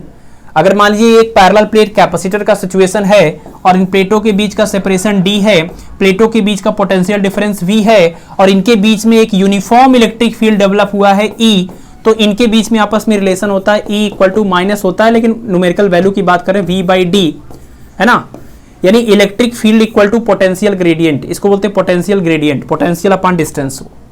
तो E = V/D एक इंपॉर्टेंट फार्मूला है, इसको आप याद रखिए। और यहां से पोटेंशियल ग्रेडियंट के बारे में भी कई बार सवाल पूछा जाता है कि इसका यूनिट क्या होता है, इसका डायमेंशन क्या होता है ना, ये चीज भी आपको याद रखना है। तो इलेक्ट्रिक फील्ड पता करना था, पोटेंशियल सीधे वैल्यू रखिए 10⁻³ वोल्ट, और डिस्टेंस दिया हुआ है 1.0 सेंटीमीटर। तो आपको इसको MKS में सॉल्व करना है, न्यूटन पर कूलाम में चाहिए इलेक्ट्रिक फील्ड। या वोल्ट पर मीटर में, तो आपको इसको मीटर में रखना होगा। 1 सेंटीमीटर है तो 10⁻⁻2 मीटर हो जाएगा, ये ऊपर जाके 10⁻5 हो जाएगा। इलेक्ट्रिक फील्ड का यूनिट यहां से हो जाएगा वोल्ट पर मीटर, वोल्ट पर मीटर। या तो इस वाले फार्मूले से देखिए E = F/Q, यहां से हो जाएगा न्यूटन पर कूलम। ठीक है, तो वोल्ट पर मीटर 10⁻5 यानी ऑप्शन नंबर ए करेक्ट हो जाएगा। अगला क्वेश्चन देखिए, आसान सा है ये, क्वेश्चन नंबर 18। इसमें कह रहे हैं कि condenser of capacity 100 picofarad is charged to 100 volt, energy stored in the capacitor, energy stored in equal to work done, और इसका फार्मूला है ½ CV² is equal to 1/2 QV is equal to 1/2 Q²/C। अब आपका जो क्वेश्चन है उसमें capacitance और potential दिया हुआ है, तो पहला ही फार्मूला जो सबसे ज्यादा यूज भी होता है, तो आप यहीं से एनर्जी स्टोर निकाल सकते हैं। 1/2 C की वैल्यू कितनी है, C की वैल्यू है, कैपेसिटी है 100 पिकोफैराड, तो 100 ये हो गया, पिको मतलब 10⁻⁻12, अब ये फैराड बन गया, और इनटू में V का स्क्वायर, वोल्टेज कितना है 100 है, 100 मतलब 10⁻2, लेकिन उसका भी स्क्वायर करेंगे तो बन जाएगा 10⁻2 का स्क्वायर इन 10⁻4। अब इसको आप सॉल्व कर लीजिए, इससे इसको डिवाइड किया 50 हुआ, 50 इंटू -12 और +4 कितना हो जाएगा ये -8, तो 50 इंटू 10⁻⁸ आ रहा है।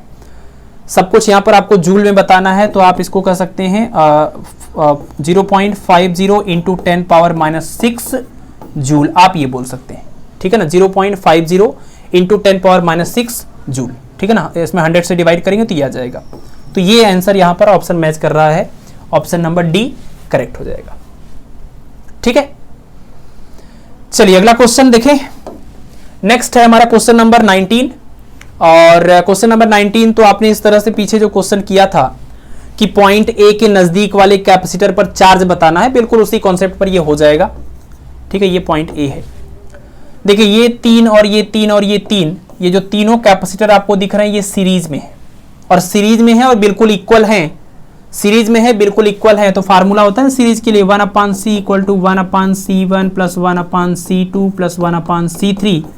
लेकिन अगर तीनों बिल्कुल सेम निकले 1/C, इसको C' बोल दीजिए, 1/C 1/C 1/C 3/C, तो 1/C' = 3/C, तो C' = हो जाएगा C/3। इसका मतलब इन तीनों का इक्विवेलेंट आएगा, जो भी इनकी किसी एक की वैल्यू होगी उसको 3 से डिवाइड करने पर।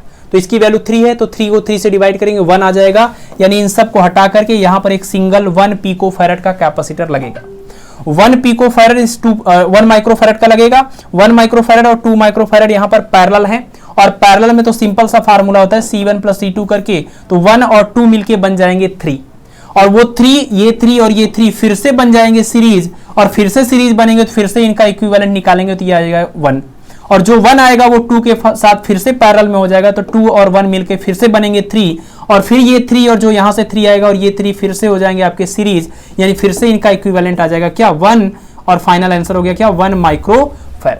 तो इसको आप कर लीजिएगा, इसके लिए बहुत समय नहीं दे रहे हैं। 1 माइक्रोफैराड, सेम डिस्कशन पिछले शुरुआत के जो क्वेश्चन में हमने किया था वही चीज यहां पर भी। ठीक है, चलिए तो अगला क्वेश्चन देखते हैं, question number 20। Capacitance of cylindrical capacitor having length L is inversely proportional to. ठीक है, अगर हम एक सिलेंड्रिकल कैपेसिटर लें, आप देख लीजिए, सबके फार्मूले पहले आप याद कर लीजिए। एक सिलेंड्रिकल कैपेसिटर अगर हम लें जिसका लेंथ हमने माना है L, वैसे सवाल में स्मॉल l दिया तो स्मॉल l ले लीजिए, स्मॉल l, और इसके अंदर जो एक दूसरा सिलेंडर बन रहा है ये, तो बाहर वाला जो सिलेंडर है, बड़ा वाला जो सिलेंडर है, उसका अगर हम रेडियस मान लें b और छोटे वाले सिलेंडर का रेडियस मान लें a, तो इस सिलेंड्रिकल कैपेसिटर का कैपेसिटेंस C = 2πε0 KL और अपान में log बेस E और यहाँ B अपान में E। ये फार्मूला होता है सिलेंड्रिकल कैपेसिटर के कैपेसिटेंस का। ठीक है, और अगर ये कोई इस तरह का आपका कैपेसिटर है, ये इस तरह का कैपेसिटर है स्फीरिकल जिसको बोलते हैं, अगर इसका ये बड़े वाले स्फीयर का जो रेडियस है, बड़े वाले स्फीयर का रेडियस है b और छोटे वाले स्फीयर का रेडियस है a, तो इसके लिए फार्मूला होता है C = 4πε0 k AB और अपान में B - A। ठीक है, इसके अलावा आपको ये इसका तो याद ही होगा, पैरेलल प्लेट कैपेसिटर के लिए अगर इनके प्लेटों के बीच का सेपरेशन D, प्लेटों का एरिया A हो, तो ऐसे में C = होता है, और इसके बीच में डाइलेक्ट्रिक कांस्टेंट K हो तो K ε0 A और अपान में D। तो parallel plate capacitor, spherical capacitor, cylindrical capacitor, सबके कैपेसिटेंस का फार्मूला आपको याद रखना है ना, क्योंकि 11th 12th लेवल पर अगर बात करें तो यही आप पढ़ते हैं। बट ये दोनों भी आपके पीजीटी के एग्जाम में इनके ऊपर भी सवाल पूछे जा सकते हैं, इस तरह से पूछे गए हैं। तो इसमें यही कर रहे हैं कि सिलेंड्रिकल कैपेसिटर का अगर लेंथ एल हो तो इसका जो कैपेसिटेंस है वो किसके इनवर्सली प्रोपोर्शनल है, डायरेक्टली नहीं, क्योंकि यहां से साफ साफ दिख रहा है कि सी प्रोपोर्शनल टू एल, तो हमें डायरेक्टली प्रोपोर्शनल नहीं, हमें इनवर्सली प्रोपोर्शनल बताना है। किसके इनवर्सली प्रोपोर्शनल? तो आप बताइए कि अगर हम लिखें सी प्रोपोर्शनल टू जो एल है, इसको अगर हम लिखना चाहे 1 के अपान में, तो क्या हम 1 के अपान में सीधे लिख सकते हैं? नहीं लिख सकते, हमें इसको अपान में ले जाएंगे तो इसको माइनस करना पड़ेगा, एल पावर -1 करना पड़ेगा, ताकि ऊपर जब आए तो ऐसे एल बन जाए। ठीक है, जबरदस्ती तो एल को 1 अपान एल नहीं बना सकते। इस एल को आप ज्यादा से ज्यादा क्या कर सकते हैं, 1 के अपान में एल पावर -1 करेंगे तो ये -1 फिर ऊपर जाके +1 ऐसा बन जाएगा। और अब आप देखिए यहां से देखिए, अगर सी तो वो डायरेक्टली प्रोपोर्शनल है एल के, लेकिन इनवर्सली प्रोपोर्शनल किसके है, एल पावर -1 के। ठीक है ना, तो एल पावर -1 के इनवर्सली प्रोपोर्शनल होता है। ऑप्शन नंबर सी करेक्ट होगा। मैक्सिमम लोग इसका ये आंसर देंगे। डायरेक्टली प्रोपोर्शनल नहीं पूछा गया, इनवर्सली पूछा गया। ठीक है, तो आपको बनाना पड़ेगा इनवर्स रिलेशन यहां पर। ठीक है, और ये तीनों फार्मूले याद रखिए। इसके अलावा कोई स्फीरिकल चार्ज्ड कंडक्टर की जब बात करते हैं, इस तरह से कैपेसिटर वाली बात हो गई, स्फीरिकल चार्ज्ड कंडक्टर की बात करें तो उसका कैपेसिटेंस आपने जैसे अर्थ वाला क्वेश्चन किया था ना, उसका कैपेसिटेंस है C = 4 pi epsilon not radius of the conductor. ऐसा कोई कंडक्टर है उसके लिए। चलिए, तो अगला क्वेश्चन है question number 21। The electric potential in CGS system due to electric dipole at point P is given by. ठीक है, किसी भी इलेक्ट्रिक डाइपोल की वजह से एक जनरल पॉइंट P पर पोटेंशियल का जो एक्सप्रेशन होता है वो आपको बताना है, लेकिन सीजीएस सिस्टम में। ठीक है, तो आपको पता है किसी भी अगर हम डाइपोल की बात करें, इलेक्ट्रिक डाइपोल की, जिसमें एक निगेटिव और एक पॉजिटिव चार्ज है सेम मैग्नीट्यूड का, और इनके बीच का डिस्टेंस बहुत ही स्मॉल है, तो इसे हम इलेक्ट्रिक डाइपोल बोलते हैं। और इस इलेक्ट्रिक डाइपोल की वजह से इसके एक्सियल पोजीशन पर कोई पॉइंट लें, इसके इक्वेटोरियल पोजीशन पर कोई पॉइंट लें, और एक जनरल पोजीशन पर कोई पॉइंट P लें, जो कि सवाल में कह रहे हैं r, थीटा, मतलब यहां से डिस्टेंस ये r है और जो एंगल ये बना रहा है डाइपोल मोमेंट P के साथ, वो एंगल है थीटा। तो इन तीनों ही कंडीशन में जो फार्मूले होते हैं पोटेंशियल के, वो आप याद रखें। एक्सियल पोजीशन पर पोटेंशियल का फार्मूला है 1/4 pi एप्सिलॉन नॉट P/r², वहां पर पॉइंट A पर। ठीक है, इक्वेटोरियल पोजीशन पर जब पोटेंशियल निकालते हैं due to an electric dipole, तो ये रिजल्ट आता है 0। और तीसरा है किसी भी जनरल पॉइंट पर जब हम पोटेंशियल निकालते हैं तो फार्मूला होता है V = 1/4 pi epsilon not P cos theta और अपान में r²। ठीक है, लेकिन आप ध्यान रखिए कि ये जो भी हम फार्मूले लिख रहे हैं वो सब MKS सिस्टम में है, SI सिस्टम में, MKS में सब चल रहा है। ठीक है, अगर आपको इसी रिजल्ट को सीजीएस सिस्टम में लिखना है तो हम इसके पहले भी बता चुके हैं कि सीजीएस सिस्टम में जाने के लिए आपको एप्सिलॉन नॉट को 1/4 पाई से रिप्लेस करना पड़ता है। तो ये जो फार्मूला जिसके बारे में सवाल में पूछ रहे हैं, ये अभी तो एमकेएस में है, लेकिन जब हम सीजीएस में इसी को लिखना चाहेंगे तो ये बन जाएगा वीपी इज इक्वल टू 1/4 पाई और एप्सिलॉन नॉट की जगह पर 1/4 पाई और ये हो जाएगा पी कॉस थीटा और अपान में r², इससे ये कैंसिल हो जाएगा तो ये बन जाएगा आपका पी कॉस थीटा अपान में r²। ठीक है ना। तो यानी अगर सीजीएस सिस्टम में बात करें जनरल पॉइंट पर पोटेंशियल के एक्सप्रेशन की, तो ये हो जाएगा P cos theta upon r², यानी ऑप्शन नंबर बी करेक्ट हो जाएगा। अगर एमकेएस में बोलते तो फिर आपका ऑप्शन नंबर ए करेक्ट हो जाता। ठीक है, और अगर इक्वेटोरियल पर बोलते तो ये आपका ऑप्शन नंबर सी करेक्ट हो जाता। ठीक, तो आपको सारे केस याद रखने हैं और बाकी ये एमकेएस टू सीजीएस और सीजीएस टू एमकेएस ये पूरा कन्वर्जन के बारे में हमने पीछे के जो दोनों इलेक्ट्रोस्टैटिक के लेक्चर है उसमें से किसी एक लेक्चर में, आई थिंक लेक्चर जो 1 है इलेक्ट्रोस्टैटिक 1, उसमें काफी डिटेल में इसी फार्मूले को और इसी कॉन्सेप्ट को डिस्कस किया था। ठीक है ना। बट आप सीधे सीधे ये चीज भी याद रखते हैं तब भी आपको आंसर मिल जाएगा, उतने डेप्थ में जाने की कोई बहुत जरूरत है नहीं। चलिए अगला क्वेश्चन देखिए, क्वेश्चन नंबर 22 में कह रहे हैं कि to move a unit positive charge from one point to another on an equipotential surface, है ना, वर्क डन के हिसाब से बताना है कि work is done by the charge, work is done on the charge, no work is done on the charge और work done is constant.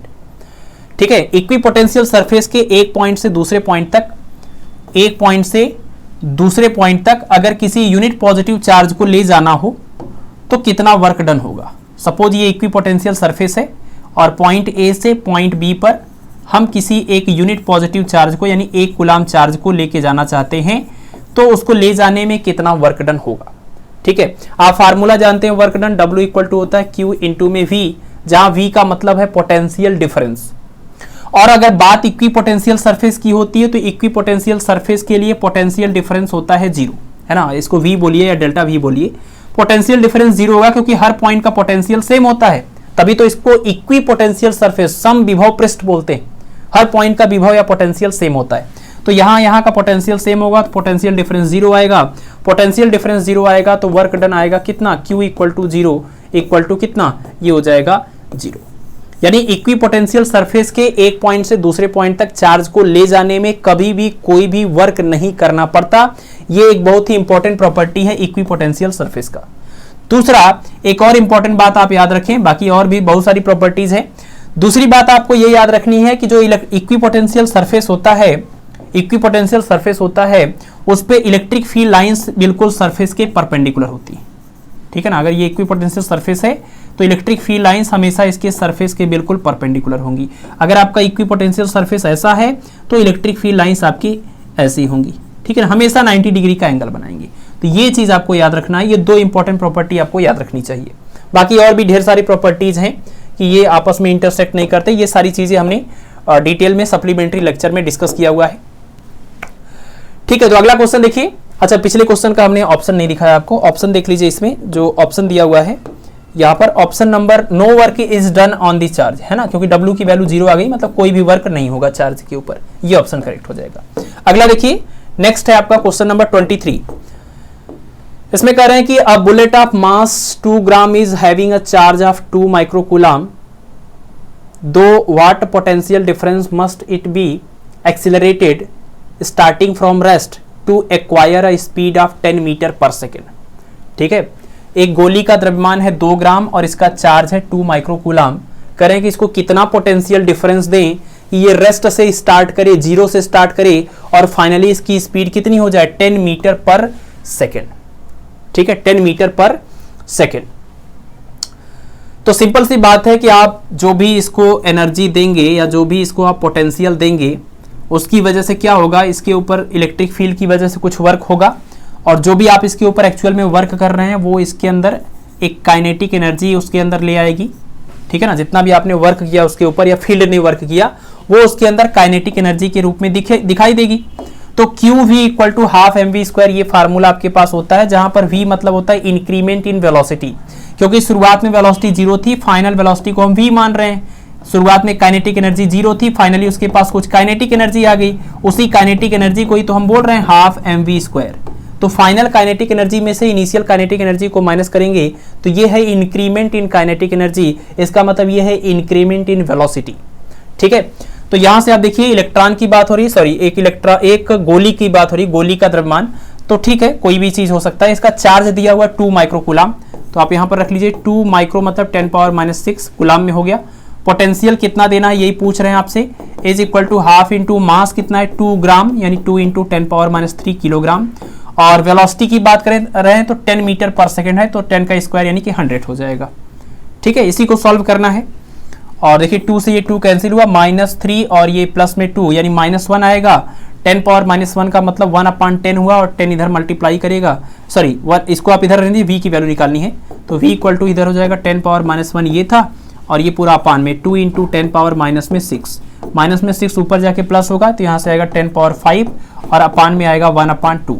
10⁻5 का मतलब ये 10 अपान में 2 और 10⁻5 जो है वो बन जाएगा 10⁻4, ये हो जाएगा 5।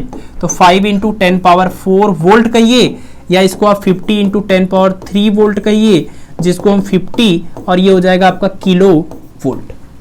ठीक है ना, इसको सॉल्व करेंगे तो इसको 50 किलो वोल्ट बोल सकते हैं। ऑप्शन नंबर सी जो है वो करेक्ट हो जाएगा। यानी इतना अगर पोटेंशियल देंगे 2 ग्राम और 2 माइक्रोकूलम वाले किसी गोली को, किसी स्फीयर को, तो उसकी जो स्पीड होगी वो 0 से बढ़कर के 10 मीटर पर सेकेंड हो जाएगी। ठीक है ना, यहाँ पर हमने कंजर्वेशन ऑफ एनर्जी का कॉन्सेप्ट यूज किया है।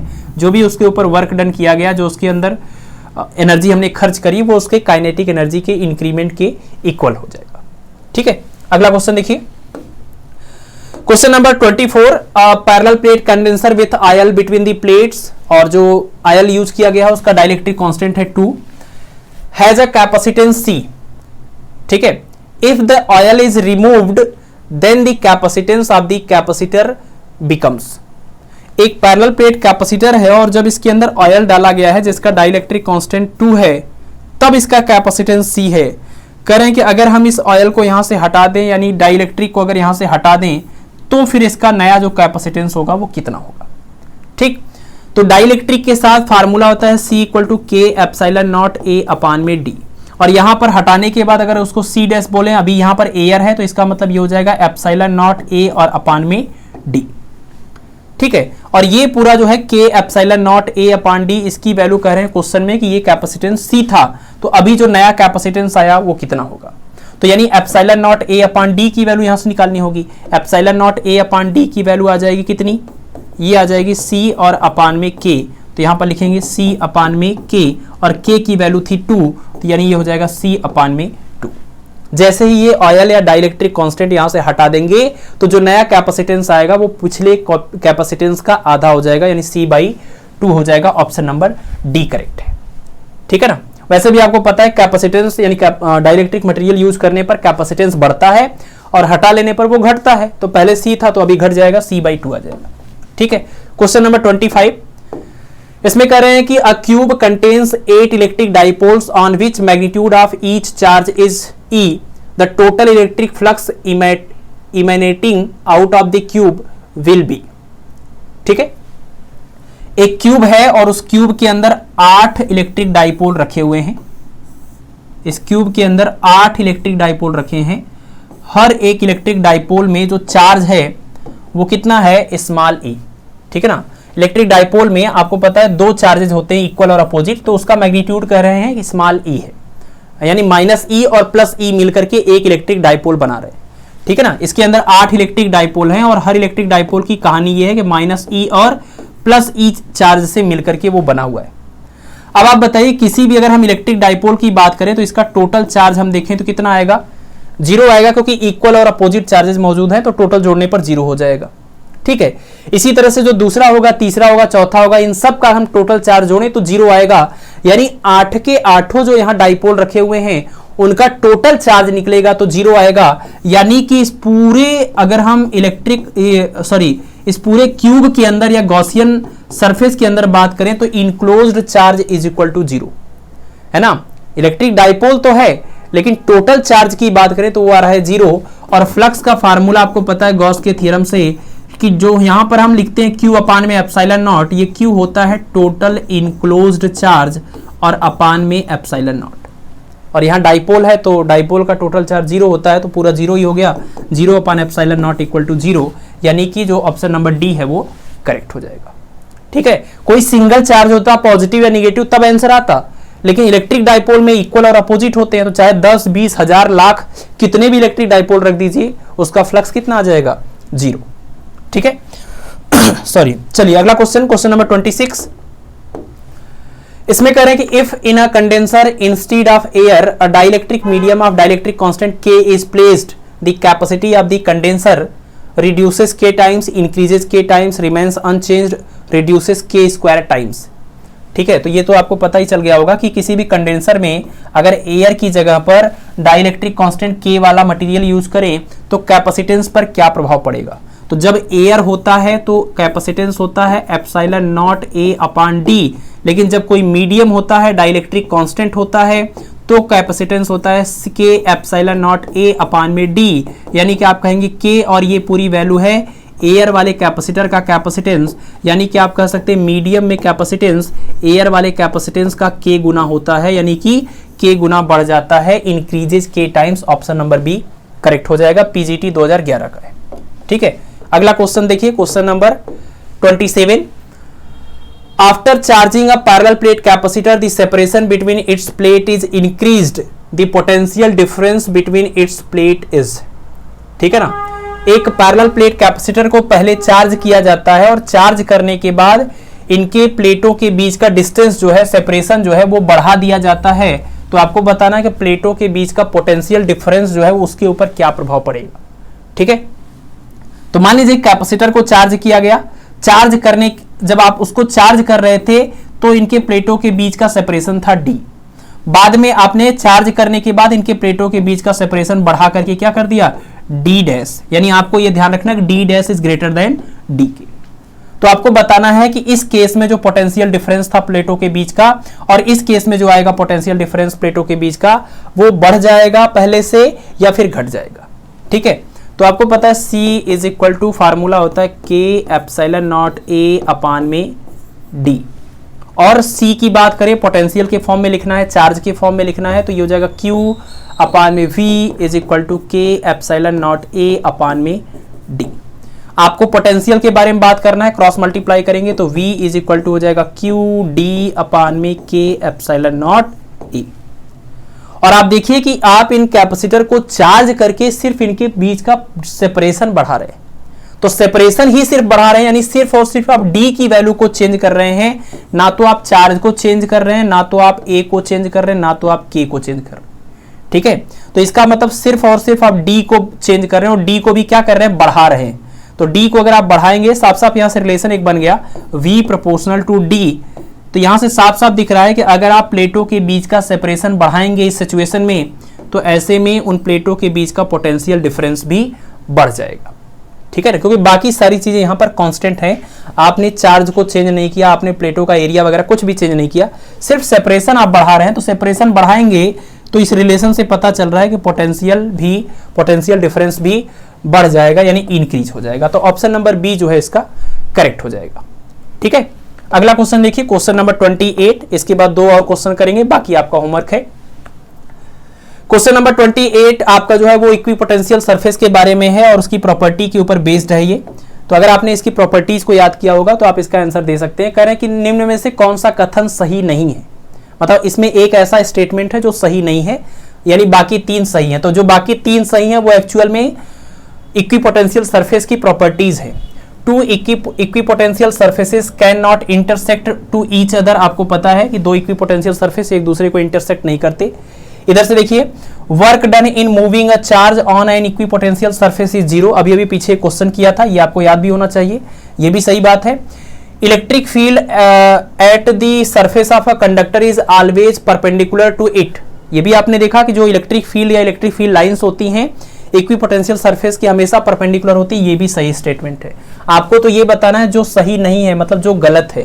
तो यही वाला एक्चुअल में गलत स्टेटमेंट है जो कि इस क्वेश्चन का सही ऑप्शन है ना। हमें तो वो ऑप्शन चूज करना है ना जो इस क्वेश्चन के लिए सही होगा।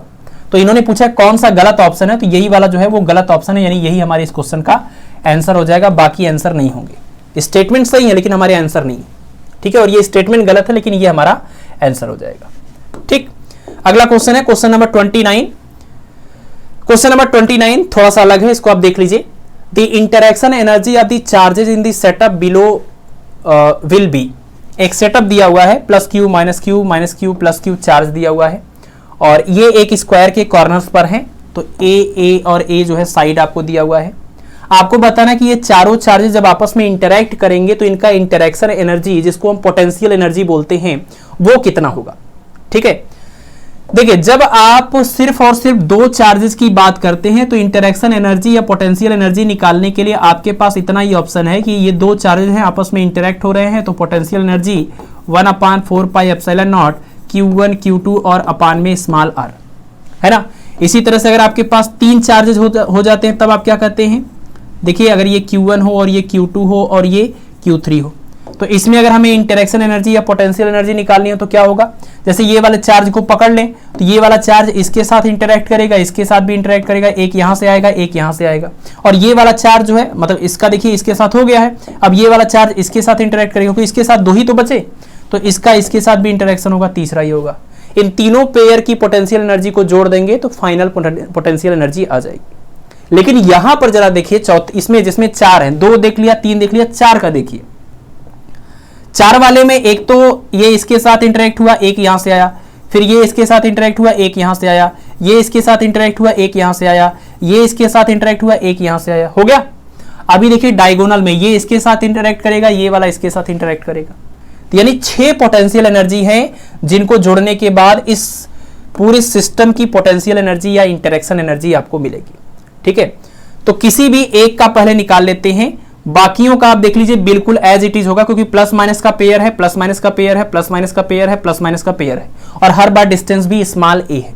तो इसमें से किसी भी एक पेयर का अगर हम पोटेंशियल एनर्जी निकालें, टोटल हमें निकालना है, तो अगर हम इस पेयर का लिखें तो 1/4πε0, ठीक है ना, दोनों चार्जेस का product plus Q minus Q, तो ये प्लस क्यू माइनस क्यू यानी माइनस में हो जाएगा, ये क्यू स्क्वायर बन जाएगा, और अपान में डिस्टेंस ए। ये हमने इस पेयर का पोटेंशियल एनर्जी निकाला, लेकिन यही पेयर यहां पर 4 बार है तो 4 से मल्टीप्लाई कर दीजिए, 4 टाइम्स हो जाएगा। ठीक है, और इसके बाद देखिए यहां पर जब इस डायगोनल वाले की बात करेंगे, इसके और इसके इंटरेक्शन की वजह से जो भी एनर्जी आएगी उसका हमें 2 गुना करना पड़ेगा, क्योंकि बिल्कुल सेम आंसर यहां से भी आएगा। ये देखिए माइनस माइनस प्लस हो जाएगा, क्यू और क्यू है, यहां भी प्लस और प्लस प्लस हो जाएगा, क्यू और क्यू है, और यहां से जो डिस्टेंस आएगा वही डिस्टेंस यहां से भी आएगा। और अगर ये a है और ये a है तो आपको पता है इसका जो डायगोनल है वो आ जाएगा कितना, a² + a² इन 2a², तो स्क्वायर रूट लेंगे तो a√2, ये इतना यहां से यहां तक का डिस्टेंस है। ठीक है, तो यानी इनका और इनका इंटरेक्शन एनर्जी कितना हो जाएगा, 1/4πε0, और ये जो भी आया है यानी कि माइनस माइनस प्लस हो जाएगा, यानी q², और अपान में डिस्टेंस कितना है, डिस्टेंस है a√2। ठीक है ना, ये हमने निकाल लिया इनका और इनका इंटरेक्शन एनर्जी, लेकिन उतना ही इसका और इसका भी आएगा, तो हम इसी चीज को 2 गुना कर देते हैं, 2 से मल्टीप्लाई कर देते हैं। ठीक है, बस अब आप इसको हल कर लीजिए, आपका आंसर आ जाएगा। क्या क्या कॉमन हो रहा है देखिए, q² 4πε0, q² 4πε0, तो q² अपान 4πε0 को कॉमन लेते हैं। यहाँ a है, यहाँ a है, तो a को भी कॉमन ले लेते हैं।